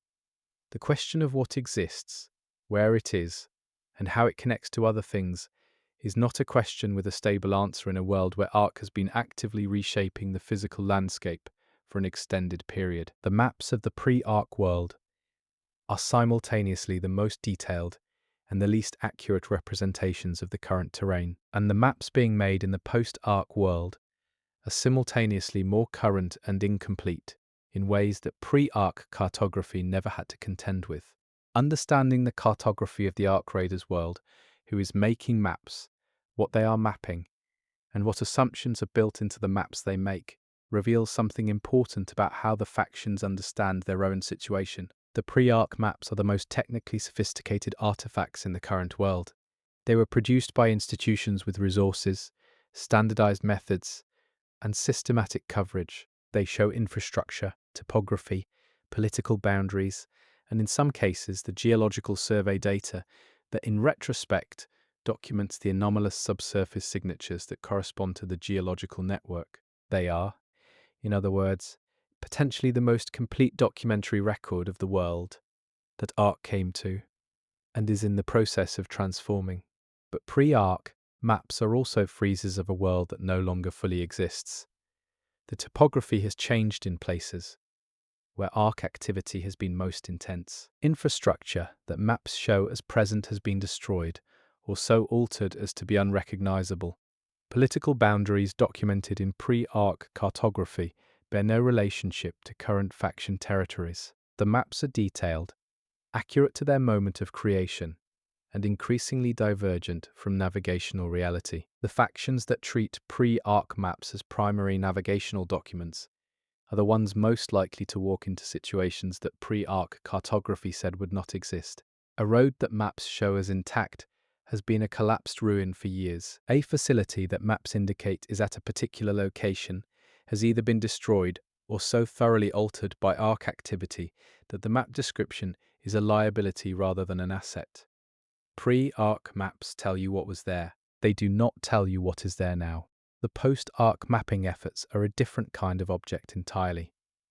They are being made by individuals and small groups, often raiders, who are doing what humans have always done when the official cartographic institutions fail them. They are drawing what they see, with whatever materials are available, with whatever standardization they can manage, given that there is no longer a universal standard to apply. Post-arc maps have an accuracy problem that is the inverse of the pre-arc accuracy problem. They are current, reflecting the world as it is, rather than the world as it was. But they are incomplete. Each map covers the territory its maker has personally traversed or received reliable reports about. Beyond that territory, the map either goes blank or fills in with interpolation and rumour, neither of which is reliable. The most interesting maps in the post-arc world, from a lore perspective, are the composite ones, the products of multiple people's observations, assembled into something more complete than any individual could create. These maps exist at the faction level, maintained by whatever institutional capacity factions have managed to rebuild, and they represent the current state of organized human knowledge about the physical world. What do those composite maps show about the arc strike zones? Assuming you could access the most complete post-arc cartographic record available in the game world, what would you learn from it? You would learn that the first strike zone is the most thoroughly remapped area in the current world, despite or perhaps because of its arc density. People need to know what that area looks like because they need to move through it. The intensity of raiding activity there has generated an intensity of cartographic effort. The map of the first strike zone is probably the most detailed and current map of any comparable area, not because it is safe or easy to map, but because it is economically important to map correctly. You would also learn that the geological network, if you overlaid the post-arc composite maps against pre-arc geological survey data, produces a pattern that should be visible to anyone who has access to both sets of documents. The network's site locations correspond to specific features of the post-arc landscape in ways that would be apparent if anyone were comparing the maps systematically. Arc's sustained presence at those sites has created surface-level signatures that any careful cartographer would note as unusual concentrations of activity. The maps are already telling the story of the geological network to anyone who reads them in the right way. The evidence is in the cartographic record, but the people making and using the maps are focused on navigation and resource identification, rather than on the analytical work of comparing current maps to pre-arc geological surveys, to identify a pattern that nobody has named yet. This is one of those moments in the lore where the answer is available, and nobody is asking the right question. The composite post-arc maps contain the data needed to confirm the geological network's location and extent. The pre-arc survey records that document the anomalous subsurface signatures still exist in archives that arc strike pattern largely spared. The synthesis of those two sources would give a faction the most complete picture of what arc is actually doing, of any available evidence. If anyone is doing that synthesis in the current game world, the lore has not made them prominent, but the cartographic evidence for the network is there, waiting to be read by someone who knows both what they are looking at and what question to ask of it. Maps in the Arc Raiders world are not just navigational tools, they are the current state of human knowledge about the world, aggregated and organized. And the history of that knowledge, from the pre-arc surveys that first detected the anomalies to the post-arc composite maps that document the surface signatures of Arc's engagement with the network, is the history of evidence accumulating toward an understanding that nobody has yet fully assembled. The cartography of ruin is also the cartography of pattern. The ruins follow a logic that the maps can show to someone who is looking for it. The first strike zone is not where it is by accident. The way the destruction spreads from it is not random. The places where Arc concentrates its ongoing activity follow lines that appear in the right combination of maps. The world, in other words, is legible. Not easily. Not without effort. Not without access to records that are scattered and damaged, and require synthesis from multiple sources. But legible. The Ark Raiders world is a world that can be read, and the people who learn to read it, who understand that the maps they make and use are not just navigational instruments, but historical documents pointing toward a story larger than navigation, are the people who will eventually understand what the first strike was really the beginning of. Chapter 14. What the machines recorded. Human memory is fallible and politically motivated. Survivor accounts are filtered through trauma and subsequent experience. Faction records are shaped by institutional interests, but there is one category of record in the Ark Raiders world that shares none of these limitations. The records, made by machines during and immediately after the first strike, are the closest thing this law has to raw, uninterpreted documentation of what actually happened. They also happen to be among the hardest records to access and the most contested in terms of who controls them. Pre-Ark infrastructure included automated monitoring and recording systems throughout the areas that became the first strike zone, weather stations, seismic monitors, traffic and movement tracking systems, industrial process sensors, communication routing logs, energy grid monitoring equipment. All of these were running continuously during the pre-arrival interference period and through the moment of the first strike, because automated systems do not know to stop recording when something unprecedented starts happening. They just record. What happened to those records after the first strike depends on what happened to the physical systems that held them. Some were destroyed outright, some were damaged beyond recovery, but the pre-Ark world used distributed and redundant data infrastructure in ways that mean copies of many records exist in unexpected places. Backup systems designed to protect against much more mundane failures. Off-site storage that happened to be far enough from the strike to survive. Partial transmissions that made it to receiving systems before the transmission infrastructure was destroyed. The machines recorded something during those 11 days of pre-arrival interference. They recorded atmospheric anomalies, electromagnetic deviations, the behavior of systems that were being affected by whatever Ark was doing during its approach. And unlike human observers who were making sense of those anomalies through frameworks that had no category for what was happening, the machines were just logging values, numbers, timestamps, readings that did not require interpretation to be recorded, and that therefore preserved the raw signal rather than a human's attempt to make sense of it. The most valuable machine records from the pre-strike period, if they exist and can be recovered, would be the ones from monitoring systems located at or near the geological network sites. Those systems would have been recording local conditions during the period when Ark was presumably detecting and orienting toward the network from altitude. Whatever the detection process looked like, from a physical standpoint, whatever fields or emissions or changes to local conditions it produced, those monitoring systems would have recorded it. Whether any such records survive in recoverable form is a question the law leaves open. But the law does establish that some automated records from the pre-strike period have been recovered, are known to exist, and are held by various factions with varying degrees of willingness to share what they contain. The political value of those records is significant. The faction that has the most complete machine record of the pre-strike period has the most complete picture of what Ark was doing, before anyone knew to be watching carefully. The automated records that survived the first strike itself are even rarer and more valuable. Most of the monitoring infrastructure in the immediate strike zone was destroyed, but infrastructure designed for redundancy sometimes produces records that survive the destruction of the primary system. A sensor that transmitted its readings to a remote station before the sensor itself was destroyed left a record in the remote station of what it was measuring in its final moments. Those final moment records, assembled and cross-referenced, could tell you a great deal about the physical progression of the first strike. Not the visual spectacle that human accounts describe, but the measurable physical reality, energy levels, temperature, atmospheric pressure, electromagnetic readings, the exact sequencing of different types of physical change across different locations.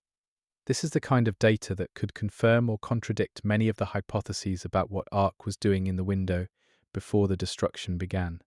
The machines that recorded all of this did not know they were recording anything significant. They were doing what they were designed to do, monitoring the operational parameters of the infrastructure they were attached to, and logging deviations from normal as deviations from normal. The deviation that was archiving was just another deviation to those systems, larger than usual, outside the expected range, but not fundamentally different in kind from the kinds of anomalies they were designed to record. That indifference is exactly what makes the machine records valuable.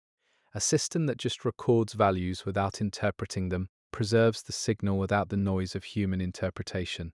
And in a situation where human interpretation has been extensively shaped by survival trauma, political interest, and the simple cognitive difficulty of making sense of something genuinely unprecedented, the uninterpreted signal is extraordinarily rare.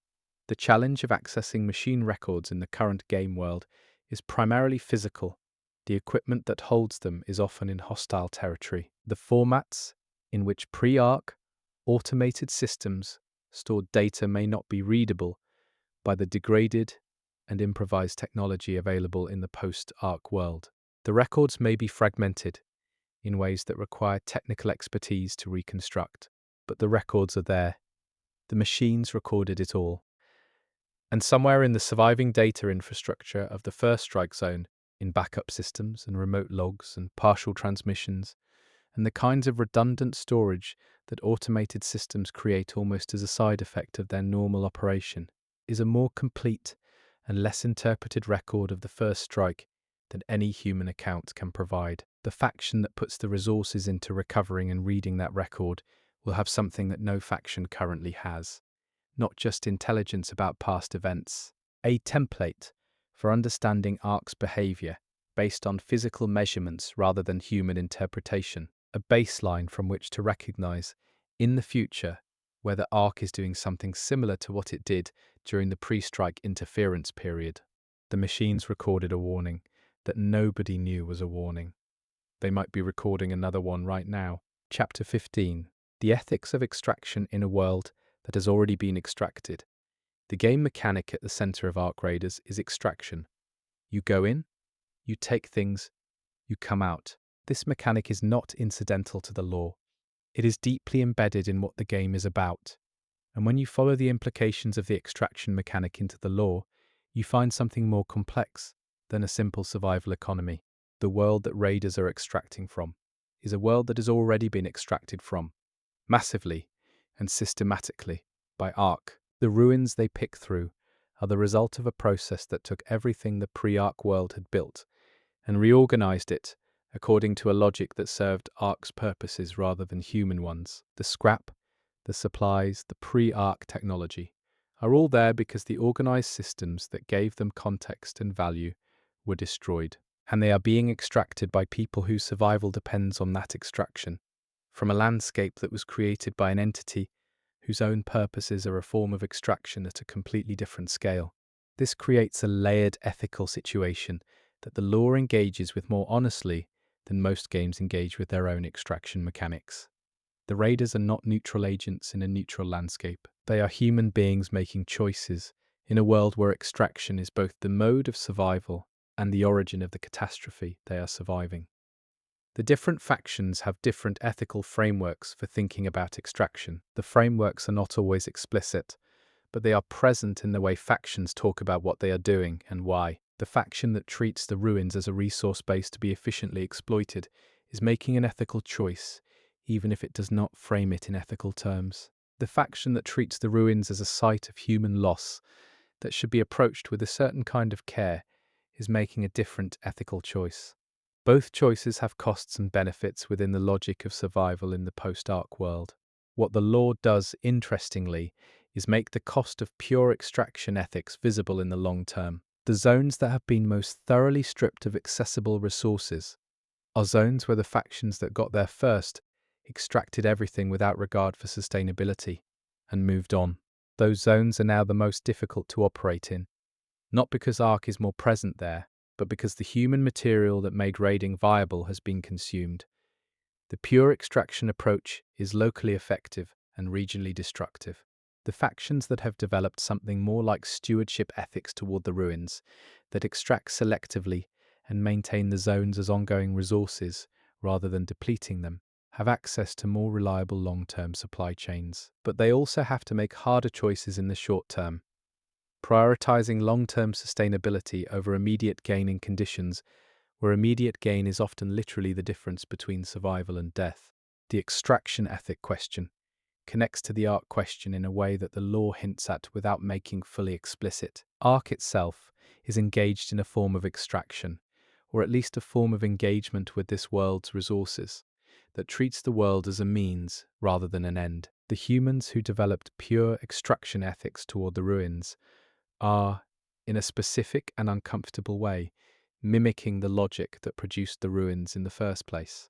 Whether this parallel is intended by the game's designers, or as a natural emergence from the scenario they created, I genuinely cannot say, but it is present. The ethics of what the raiders do is a small-scale version of the question of what Ark is doing, and the way each raider and each faction answers their version of the question mirrors, in miniature, the kind of intelligence that would answer the larger version with the totality of what Ark has done. This is not an argument that raiding is wrong within the fiction of the game. People surviving in the post-Ark world have to extract to live. The ethical question is not whether to extract, but how to do it in a way that preserves the possibility of continued extraction for the future, which is exactly the question that any civilization has to answer about its relationship to its resource base. The geological network adds another layer to this ethical situation. The network is, by any measure, the most significant structure in the current game world. It predates human civilization. It may be the reason the current crisis exists, and it is, at the moment, largely inaccessible to human exploitation. The material properties the law describes, the energy retention, the unusual electromagnetic behavior, would make network material extraordinarily valuable to any faction that could get it. If someone figures out how to extract from the geological network, the ethical questions multiply rapidly. You are not just taking pre-Ark human material that has lost its original context. You are taking something that predates human civilization and is actively being engaged with by an entity whose purposes you do not understand. The ethics of extraction from something that old and that significant are not the same as the ethics of salvaging pre-Ark industrial equipment. The law does not currently make network material extractable in a direct way. Ark's presence at those sites makes approach extremely difficult. But the question of what it would mean to extract from the network, if it became possible, is one that the game's ethical framework is going to have to reckon with at some point. And the raiders who have been developing their ethical thinking about ordinary extraction will be the ones who have to answer the harder question when it arrives. The world of Ark raiders is, at every level, a world organized around the question of what it means to take things from an environment that has already been catastrophically taken from. The answer to that question, at every scale from the individual raider, to the faction, to the species, to Ark itself, is the ethical spine of the entire lore. Chapter 16, Time as a Weapon and a Wound. The pre-Ark world had a particular relationship to time. Linear, progressive, built on the assumption that tomorrow would be different from today, and different in the direction of improvement. The progressive model of time is so deeply embedded in how most human institutions operate that it is almost invisible as an assumption. Of course, tomorrow builds on today. Of course, effort accumulates into outcome. Of course, history is going somewhere. Ark broke that relationship, and the wound it left is not just physical, it is temporal. The post-Ark world does not have a consensus on what time means anymore. The progressive model is still operational in the minds of survivors who remember the pre-Ark world and are oriented toward restoration. For them, the post-Ark period is a deviation from a trajectory, and the task is to get back on that trajectory. Time in this model is still going somewhere, just not as quickly as it was, and not without the terrible cost of everything that was lost. But the progressive model requires a shared investment in the future that is very hard to maintain when the future is genuinely uncertain in ways it was not before. Pre-Ark uncertainty about the future was managed by institutions designed to reduce and hedge against it. Insurance, planning, Infrastructure investment, the whole apparatus of a civilization that expected to be there next year and the year after and the year after that. Ark eliminated most of that apparatus, and without it, the future becomes much harder to invest in. The raiders operating in the current game world are people making decisions under conditions of genuine temporal uncertainty, not the managed uncertainty of a functional society, but the raw uncertainty of a world where the fundamental question of whether there will be a future worth the present's investment is genuinely open. Ark is doing something. When it finishes, the situation may be radically different, better, worse, or transformed in ways that make the categories of better and worse inapplicable. Nobody knows. Planning for a future under those conditions requires a different relationship to time than planning for a future when the major variables are roughly understood. The factions have different responses to this temporal situation. The restorationist factions are betting on the progressive model, investing in futures oriented toward rebuilding what was lost. This is a psychologically coherent response to loss and a practically necessary orientation if any long-term project is going to be undertaken. But it is a bet. The future they are investing in may not arrive. The more fatalistic factions have internalized the temporal wound in a different way. If the future is genuinely uncertain in the way Ark has made it uncertain, then investment in any specific future is potentially wasted. Better to extract value from the present, better to operate in the now, without the liability of futures that may not arrive. This is an emotionally understandable response to genuine uncertainty, and it has real survival advantages in the immediate term. Its costs are in exactly the kind of long-term cooperative investment that producing any significant change in the current situation would require. The temporal wound that Ark inflicted is in some ways more damaging than the physical damage. Physical damage can be repaired, at least in principle, given sufficient resources and time. But the damage to a civilization's relationship to time, its confidence that investment has a future to accumulate in, is harder to repair because it requires the very confidence it is trying to restore. The geological network has its own relationship to time that makes human temporal concerns look brief in a way that is hard to sit with. The network has been there, patient and intact, through whatever interval exists between the previous Ark engagement and the current one. That interval encompasses the entire span of human civilization in this world. Every human generation, every human institution, every human attempt at progress, and its eventual failure or success. The network was there before all of that. It will presumably be there after whatever the current Ark engagement produces. Its relationship to time is not progressive or cyclical in any human legible sense. It is simply patient beyond any scale that human temporal experience can fully comprehend. There is a specific quality of disorientation that comes from internalizing this fact about the network and the cycle it implies. The human experience of time is grounded in human lifespans, human generations, human institutional timescales. Ark's temporal frame is incomprehensibly longer. The geological network's apparent patience across deep time is a physical embodiment of that incomprehensibility. The people in the Ark Raiders world are trying to make decisions about survival and faction loyalty and what kind of future to invest in, while operating inside a situation whose temporal scale vastly exceeds anything their intuitive temporal reasoning was built to handle. This is not a failure of intelligence. It is a structural mismatch between the scale of the problem and the cognitive tools available to address it. The raiders who handle this mismatch best are probably the ones who have found a way to operate effectively in the immediate term without pretending to certainty about the long term that the situation does not warrant. Not nihilism, which is a form of pseudo-certainty about the futility of the future. Not false optimism, which is a form of pseudo-certainty about its eventual arrival, but a practiced tolerance for genuine uncertainty that allows effective action in the present without the distortion of overclaiming knowledge about what comes next.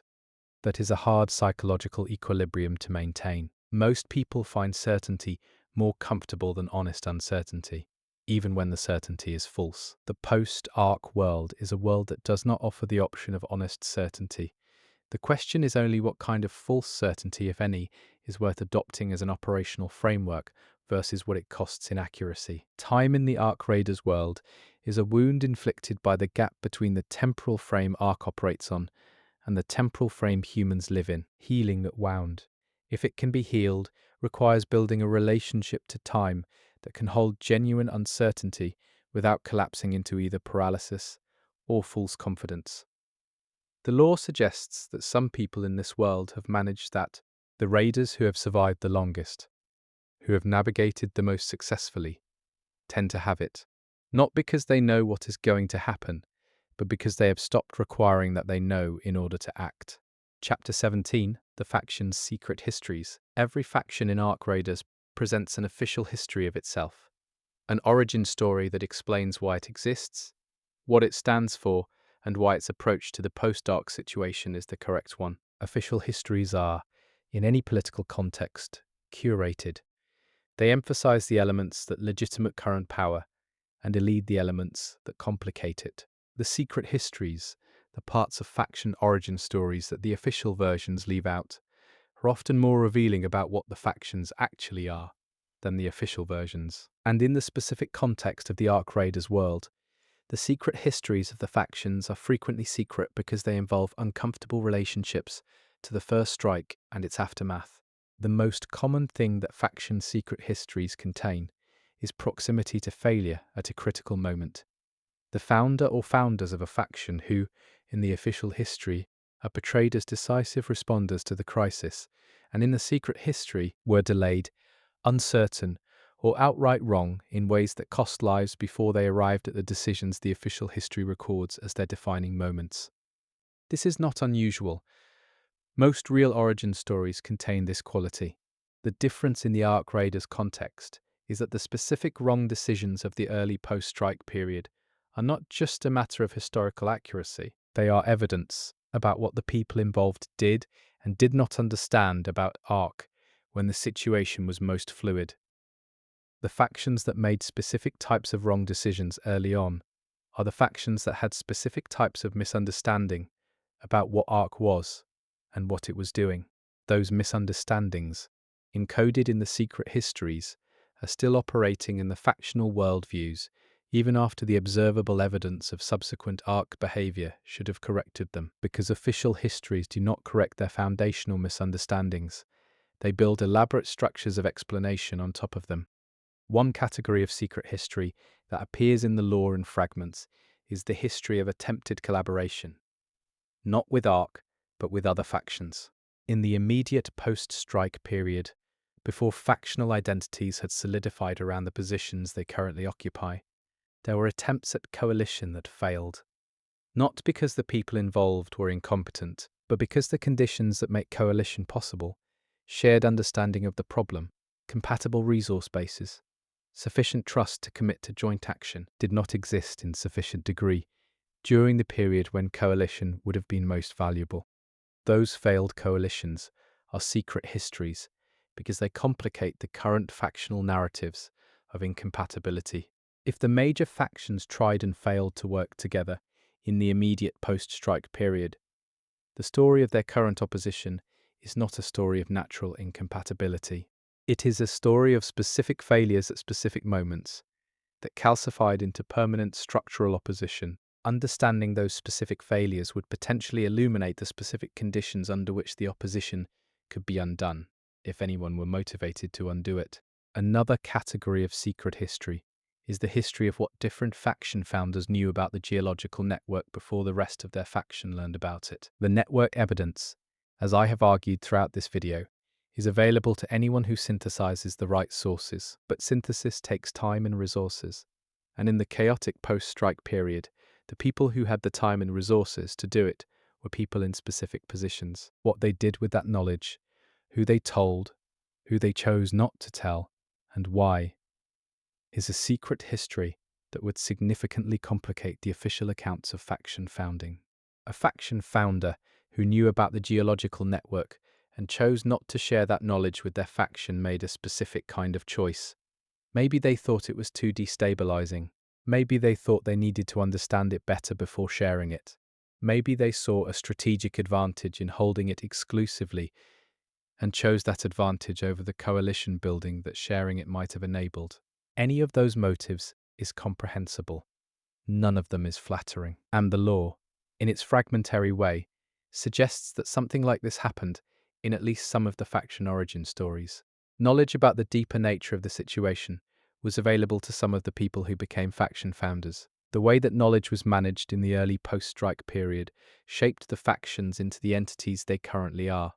The secret histories of the factions are not just gossip or political ammunition. They are evidence about the gap between what the factions know and what they act as if they know. That gap is the space in which the cycle might be interruptible, if anyone can navigate it clearly enough to see what actions would actually matter. The official histories keep the factions coherent. The secret histories keep them honest, at least for those who can access them. And the raiders moving through the game world are in a sense moving through the ruins of both kinds of history simultaneously. The physical ruins of the pre-Ark world and the political ruins of failed understandings that the factions have built their current structures on top of. Reading both kinds of ruins is the full skill, and the people who can do it are the ones who might eventually answer the question that the first strike began asking. Not just where and why, but what to do now that it is too late to prevent it. Chapter 18. The World Ark Made Without Meaning To. There is a thing that happens in the Ark Raiders world that is not Ark's doing, even though Ark's doing is the condition that makes it possible. Adaptation. The world that Ark arrived into has been irrevocably changed, and the people living in it have begun to adapt to the changed conditions in ways that have produced phenomena that did not exist before and would not exist without Ark. This adaptation is not glamorous. It is not the heroic post-apocalyptic innovation narrative that popular culture tends to produce. It is smaller and stranger and more ambiguous than that.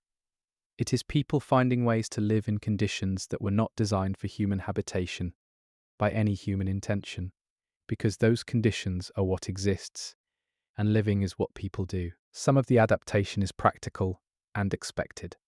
New routes through damaged terrain, new uses for arc-affected materials that turn out to have properties useful to human purposes, even though they were not produced for human purposes.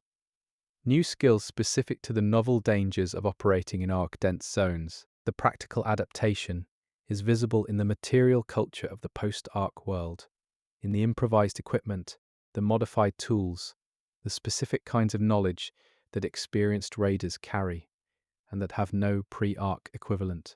But some of the adaptation is more fundamental and more difficult to characterize. The Ark Raiders world has been changed in ways that are not just physical and are not fully captured by the economic and political analyses that factions apply to their situation. The world that Ark made without meaning to includes specific kinds of beauty and specific kinds of understanding that do not exist in the pre-Ark world, and that the restorationist, nostalgic relationship to the pre-Ark period sometimes forecloses.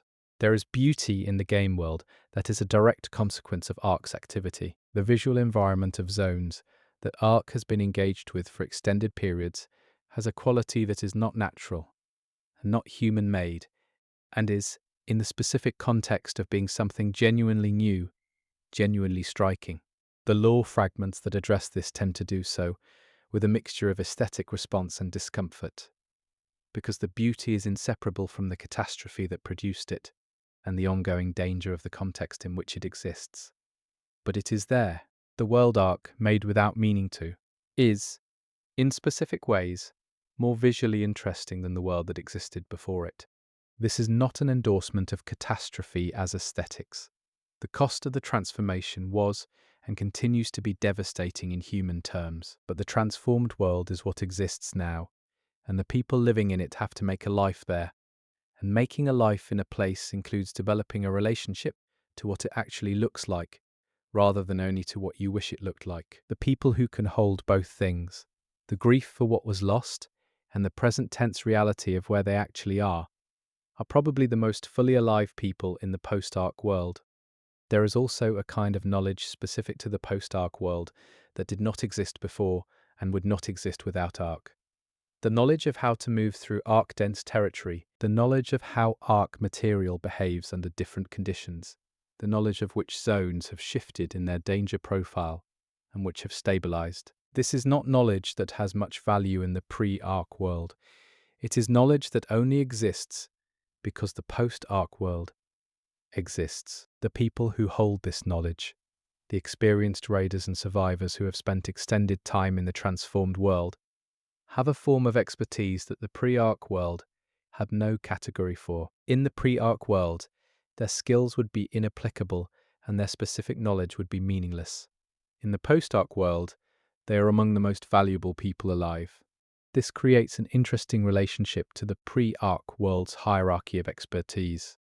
In the pre-arc world, certain kinds of specialized technical and institutional knowledge conferred status and access. In the post-arc world, the most operationally valuable knowledge is the knowledge the old institutions neither produced nor recognized. The expertise that matters now is the expertise the old world did not have room for. Some of the people who hold this new expertise came from the margins of the pre-arc world, people whose circumstances or interests or plain stubbornness put them in situations where they developed skills and knowledge that the pre-arc world's official channels did not credential or reward. In the post-arc world, those margins have become centers. The knowledge that the old institutional structure treated as marginal is the knowledge that actually works in the transformed world. This inversion is one of the things the law of arc raiders captures well, without usually making it explicit. The world arc made without meaning to is a world where the pre-arc hierarchy of knowledge has been substantially disrupted, and where the knowledge that actually matters right now was developed by people who were not at the center of the pre-arc knowledge economy. The world arc made without meaning to is a terrible world in most respects. Dangerous, deprived, organized by conflict and scarcity. The people in it are coping with loss and uncertainty, and the ongoing presence of something they cannot fully understand or control. None of that is good. None of that should be romanticized. But it is also a world that is genuinely new in ways that the pre-arc world was not. And the newness carries within it the possibility, not the certainty, but the possibility that things could be built in it, that the pre-arc world, for all its technical achievement, did not and could not produce. Whether that possibility gets realized, whether the people in the Arc Raiders world can find their way to something that is not just restoration and not just survival but actually new, is a question the law leaves open. Arc made a world without meaning to. Whether the people living in it can make something of it that matters is still being determined. That is the human story inside the larger story of what Arc is and what it is doing. And the human story, smaller and more contingent and less certain of its outcome than the geological and cosmic story, is the one that the game is ultimately about. Not Arc's purposes, which we may never fully understand, but the choices of the people in Arc's wake, and whether those choices can produce something that the cycle, if it is a cycle, has not produced before. That is where the law stands. That is what we know and what we do not. And that is the frame inside which every raid, every extraction, every faction decision, and every moment of survival in the Arc Raiders world takes its meaning. You said, continue for 8 hours, more continue for 8 hours more. 2, 3, 4, 0. Claude responded, continuing in the same mode, unhurried. Evidence first, willing to sit with what the law does not resolve. Continuing in the same mode, unhurried. Evidence first, willing to sit with what the law does not resolve. Chapter 19. The silencers between strikes. The Arc Raiders law has a great deal to say about what happened during the strikes, the physical evidence, the survivor accounts, the machine records, the damage signatures. All of these speak loudly about the moments of active Arc contact with the human world. But there is a category of time in the Arc Raiders timeline that receives much less analytical attention than it deserves, and that is the time between strikes, the pauses, the intervals, the periods when Arc was present but not actively striking in ways that produced the dramatic physical evidence that gets studied and debated. Those silences are not empty. They are some of the most information-dense periods in the entire timeline, precisely because they are periods when Arc's behavior was visible without being immediately lethal in the ways that make careful observation impossible. The intervals between the first, second, and third strike waves were not periods of Arc absence. The law establishes clearly that Arc material was present in the first strike zone continuously from the moment of initial arrival. What changed between waves was not Arc's presence, but Arc's mode of activity. During strikes, Arc was doing something that produced massive physical destruction as a byproduct. During the intervals, Arc was doing something else, something that produced far less dramatic physical evidence, but that, if you were positioned to observe it carefully and had any framework for understanding what you were seeing, told you a great deal about what the strikes were actually for.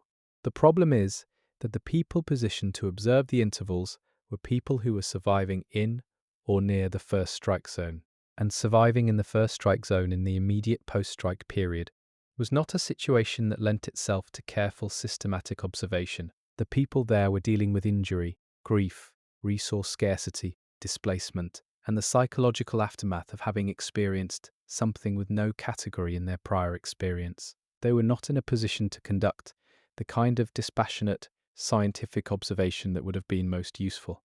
What observations they did make, preserved in fragments, show a consistent pattern.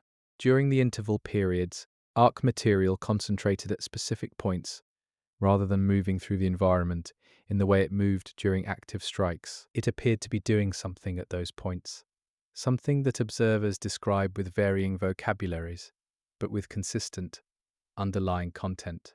Sustained engagement with a specific location. Duration measured in hours or days, rather than the shorter timescales of strike activity, a quality that multiple accounts describe as attentive, which is a human word being applied to non-human behavior and should be treated with the appropriate skepticism, while not being entirely dismissed. The points at which Arc material concentrated during the interval periods are, with a frequency that the law does not directly flag, but that becomes apparent when you map them, the points that correspond to geological network sites. This is the interval evidence for the network hypothesis. Not just that the strike sequence targeted network sites, but that the intervals between strikes were spent in sustained engagement with those sites. Arc did not hit the network sites and move on. It stayed. It worked. Whatever working means in this context. And then, it moved to the next site in the sequence.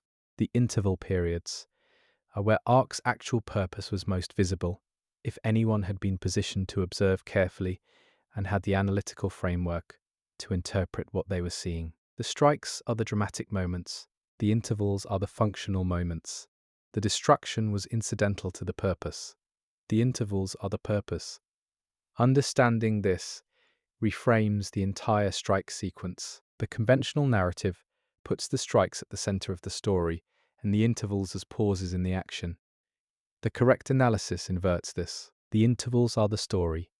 The strikes are the transitions between chapters of the real story, which is what Arc was doing at the network sites during those long hours and days of sustained concentrated presence.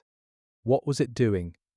The law does not answer this directly in any source I have been able to identify, but the behavior pattern, concentrated, sustained, apparently progressive in the sense that Arc seemed to complete something at each site before moving to the next, points toward a process rather than a single event, something that takes time, something that has stages, something that when completed at one site permits movement to the next, a sequential process operating across a distributed network of specific sites, with each site requiring some duration of sustained engagement before the process can proceed. That is the most specific characterization of Arc's interval behavior that the evidence supports. What process fits that description?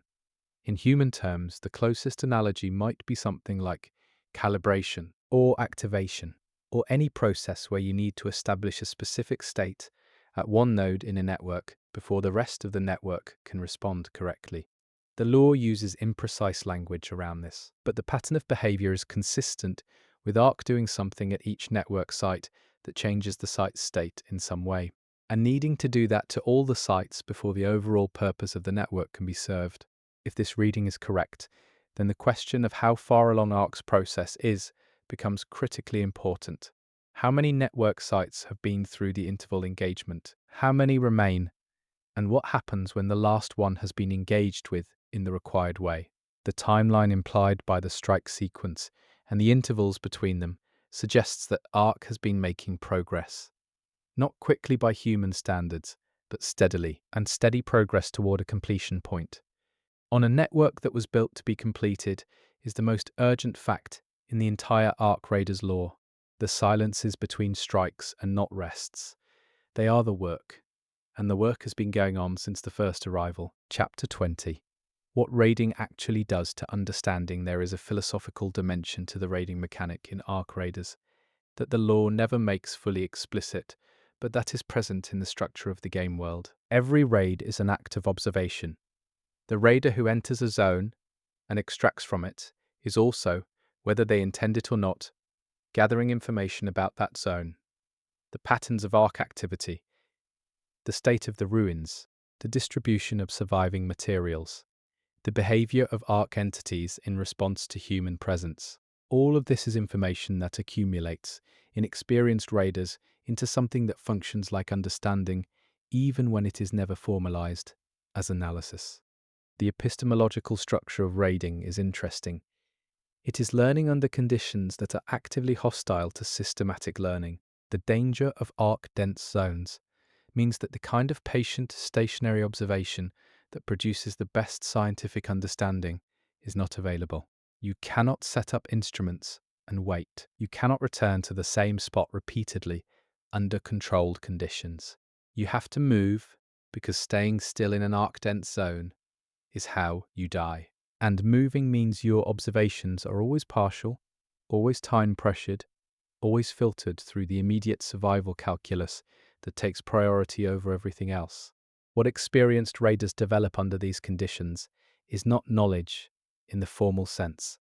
It is something more like competence, an internalized model of how ARC-dense zones work that is accurate enough to navigate by, but not explicit enough to communicate in the way that would allow it to contribute to systematic understanding. The raider who knows, without being able to say how they know, that ARC activity in a particular zone tends to concentrate near the eastern structure in late afternoon, has knowledge that is real and practically valuable, but that is locked in their specific embodied experience and cannot easily be transferred. This is a genuine problem for anyone trying to build systematic understanding of ARC. The people with the most direct observational data about ARC behavior are the experienced raiders, whose data is distributed across thousands of individual embodied experiences in dozens of zones over extended time periods. Accessing that data requires either finding a way to aggregate and formalize the knowledge that raiders carry implicitly, or finding a raider whose specific experiences happen to cover the zones and time periods most relevant to the analytical question you are trying to answer. Neither is easy. The first requires trust and communication infrastructure that the post-ARC world makes difficult. The second requires luck as much as skill. The factions that have made the most analytical progress in understanding ARC are, with some consistency, the ones that have found ways to systematically debrief experienced raiders in ways that allow the implicit knowledge of raiding experience to be made explicit and accumulated. Not just tactical debriefs about what threats are present where, but deeper conversations about patterns, about what felt different, about the places where ARC behavior deviated from what the raider expected based on their prior experience. Those deviations are the most analytically valuable data because they indicate something changed, and understanding what changed and why is the leading edge of any genuine understanding of ARC. The raiders themselves are generally not interested in this kind of debrief. They are focused on the next raid, on resource acquisition, on survival, on the immediate operational questions that their daily reality is organized around. The analytical work of converting raiding experience into systematic knowledge about ARC requires someone else to do the work of extraction, in a different sense than the physical extraction the raiders themselves do. This creates an interesting dependency. The factions that understand ARC best are the ones that have figured out the social and institutional arrangements that allow raider knowledge to flow into analytical frameworks. This is, in a specific sense, an infrastructure problem, not physical infrastructure, but epistemological infrastructure, the systems and relationships and practices that allow distributed, embodied, implicit knowledge to be aggregated and made useful at a scale larger than any individual. Building that infrastructure in the post-arc world is hard for exactly the reasons that building any infrastructure is hard. Resources are scarce, trust is difficult, institutional continuity is fragile, but the factions that have managed to build some version of it have a compounding advantage over the factions that have not. Each raid conducted under conditions where the knowledge it produces can flow into systematic analysis makes the next raid slightly safer and slightly more informative. The advantage is not dramatic in any given cycle. Over many cycles, it becomes enormous. Raiding, in this analysis, is not just survival activity. It is potentially the most distributed observational instrument that humanity currently has for understanding ARC. The question is whether the social infrastructure exists to use it that way, and the answer, in the current law, is that some factions have gotten partway there and most have not. The epistemology of raiding is the epistemology of the post-arc world in miniature. You learn under dangerous conditions. You carry what you learn in ways that are hard to transfer. You survive long enough to accumulate experience, and then you find, or fail to find, the context in which that experience can become something more than personal. The world ARC made is a world where knowledge is hard to produce and harder to share, and hardest of all to build into something cumulative. But the attempt to build it is being made in the specific and imperfect ways available in that world. And those attempts are what human understanding of ARC will ultimately be built from. Not the formal analysis conducted at a distance, but the accumulated observational experience of the people who have been inside the thing they are trying to understand. Chapter 21. The Engineers Who Stayed. In the immediate aftermath of the first strikes, the most important human resource was not military capacity, or food supply or communication infrastructure. It was engineering knowledge. The people who understood how the physical systems of the pre-arc world worked were the people who had any chance of maintaining, repurposing, or rebuilding those systems in ways that could support human survival in the post-strike environment. The engineers who stayed, the ones who did not evacuate to safer zones, are a specific population in the law that the game tends to represent, through their work rather than their persons. You see what they built, you use what they left behind.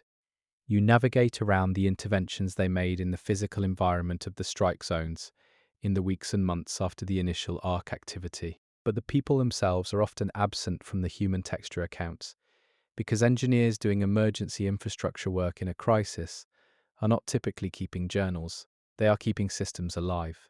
What we know of them comes from what they built and what they failed to build.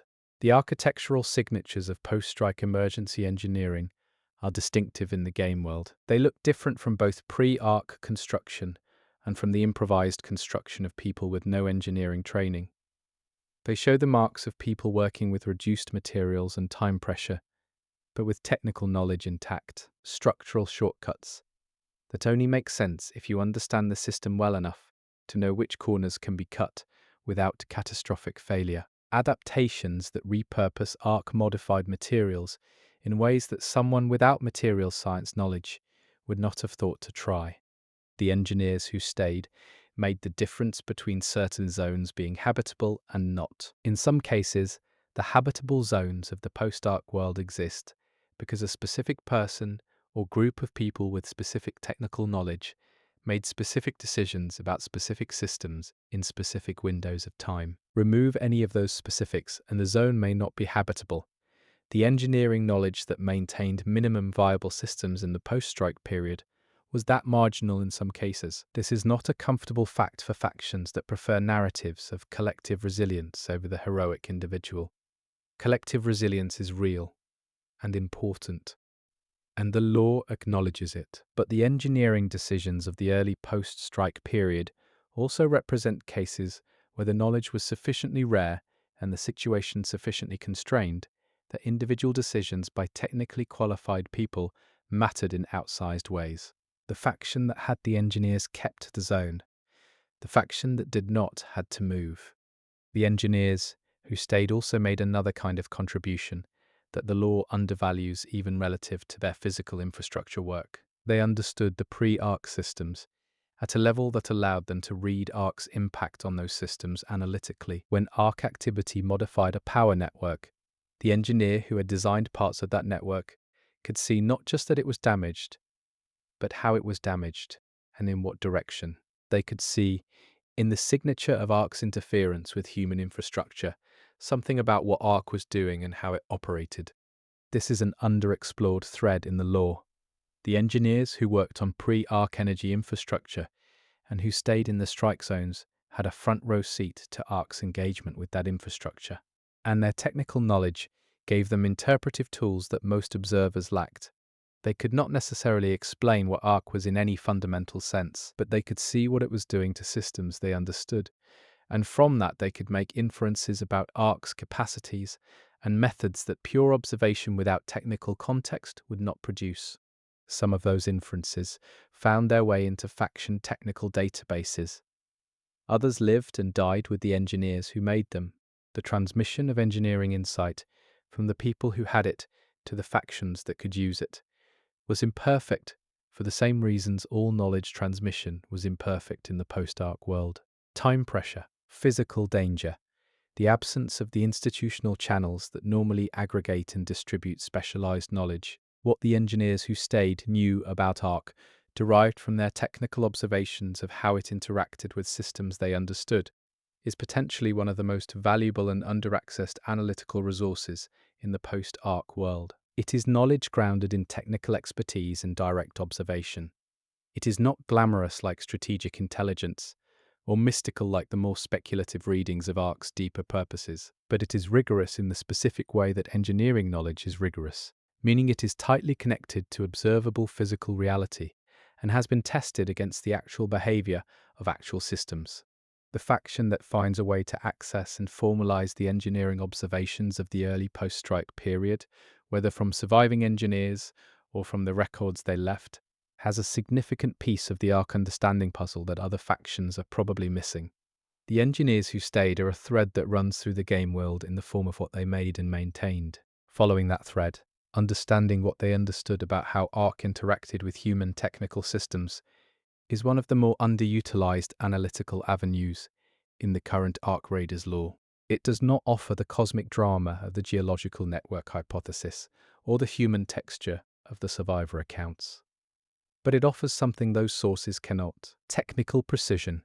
And technical precision applied to the question of what arc is doing and how it operates is exactly the kind of grounding that the more speculative interpretations need if they are going to be more than compelling narratives.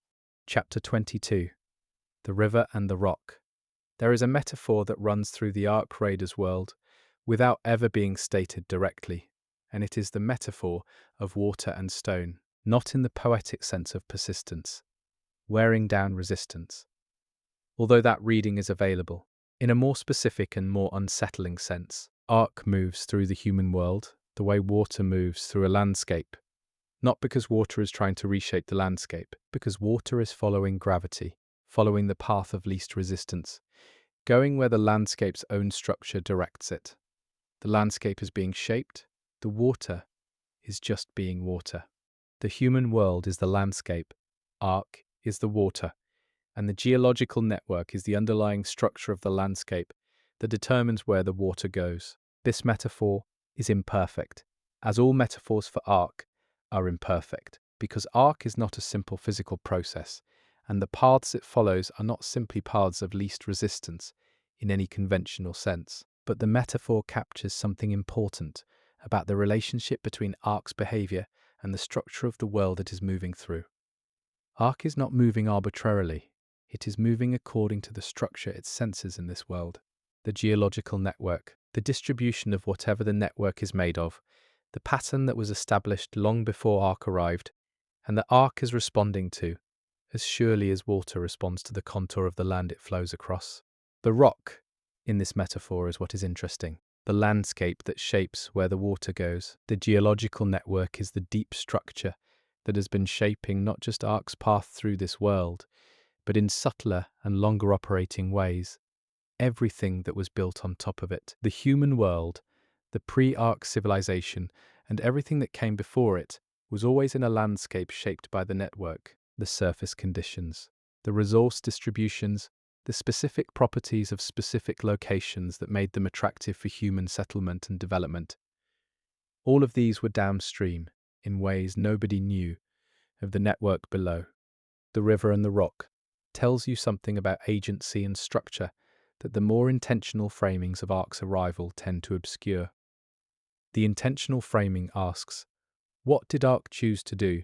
The river and the rock framing asks, what structure was Ark responding to, and how much of what happened was choice versus the inevitable expression of that structure encountering these conditions. This is not a question that has a clean answer. Ark is not a river. It has capacities that rivers do not have. It made the 11-day approach. It concentrated on specific sites in specific sequences. It did things during the interval periods that rivers do not do. There is something like agency in Ark's behavior, even if that agency operates on a different scale and according to different logic than human agency. But there is also something genuinely structural in Ark's behavior. The geological network is real. Its distribution in this world is what it is. Ark's engagement with it followed the network structure with a consistency that suggests responding to structure as much as making choices about where to go. The river goes where the landscape takes it.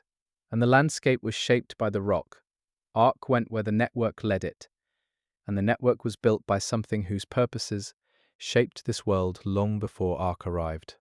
This creates a strange kind of recursion in the law. Ark is not fully autonomous. It is responding to a structure. But the structure was made by something, and that something was either Ark itself or something closely related to Ark. In either case, Ark is following a path laid down by what might be a previous version of itself, or a previous phase of itself, or an earlier iteration of the same process it is currently completing. The river follows the channel. The channel was dug by the river. The river that dug the channel, and the river flowing now may be the same river in some meaningful sense, or maybe a different river responding to the same landscape, or maybe an expression of the same process manifesting again in conditions that are similar enough to produce similar behavior. This recursion is not unique to the Ark Raiders lore. It appears in many attempts to think about cyclical processes at the scale of geological or cosmic time. What is specific to this lore is that the recursion has material evidence. The geological network is the channel. Its existence implies a previous river. The current Ark activity is the river. Its behavior implies the channel.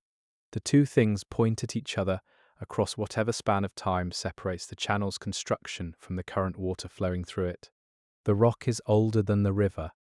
The river is following a path the rock laid out, and the people living on the surface of this landscape, trying to understand why the water goes where it goes, are trying to read both things simultaneously without a clear view of either.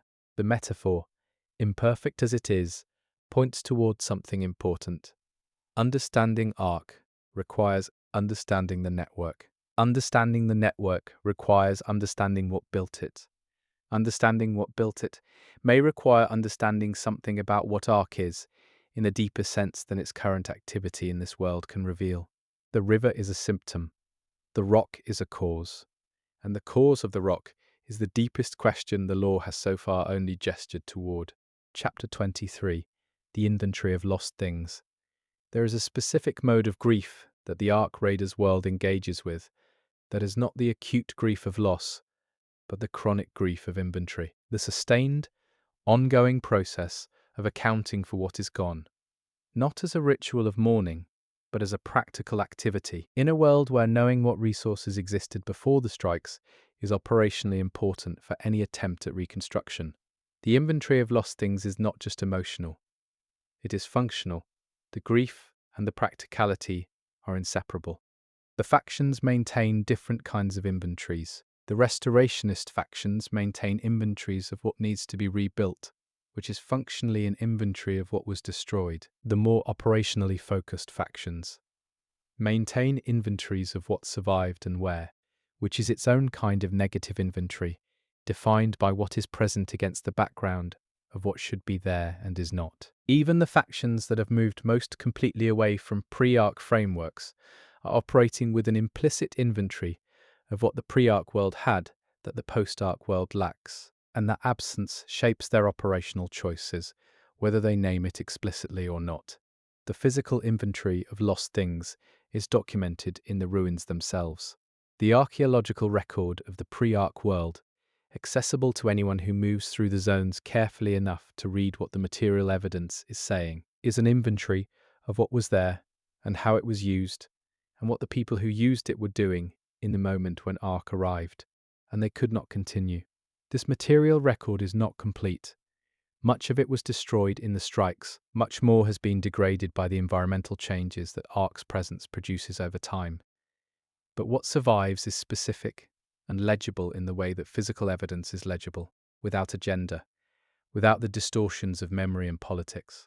What the physical inventory reveals, read carefully, is the ordinariness of most of what was lost. The major infrastructure, the power systems and manufacturing and communication networks, those losses are the ones the factions document and debate and plan around.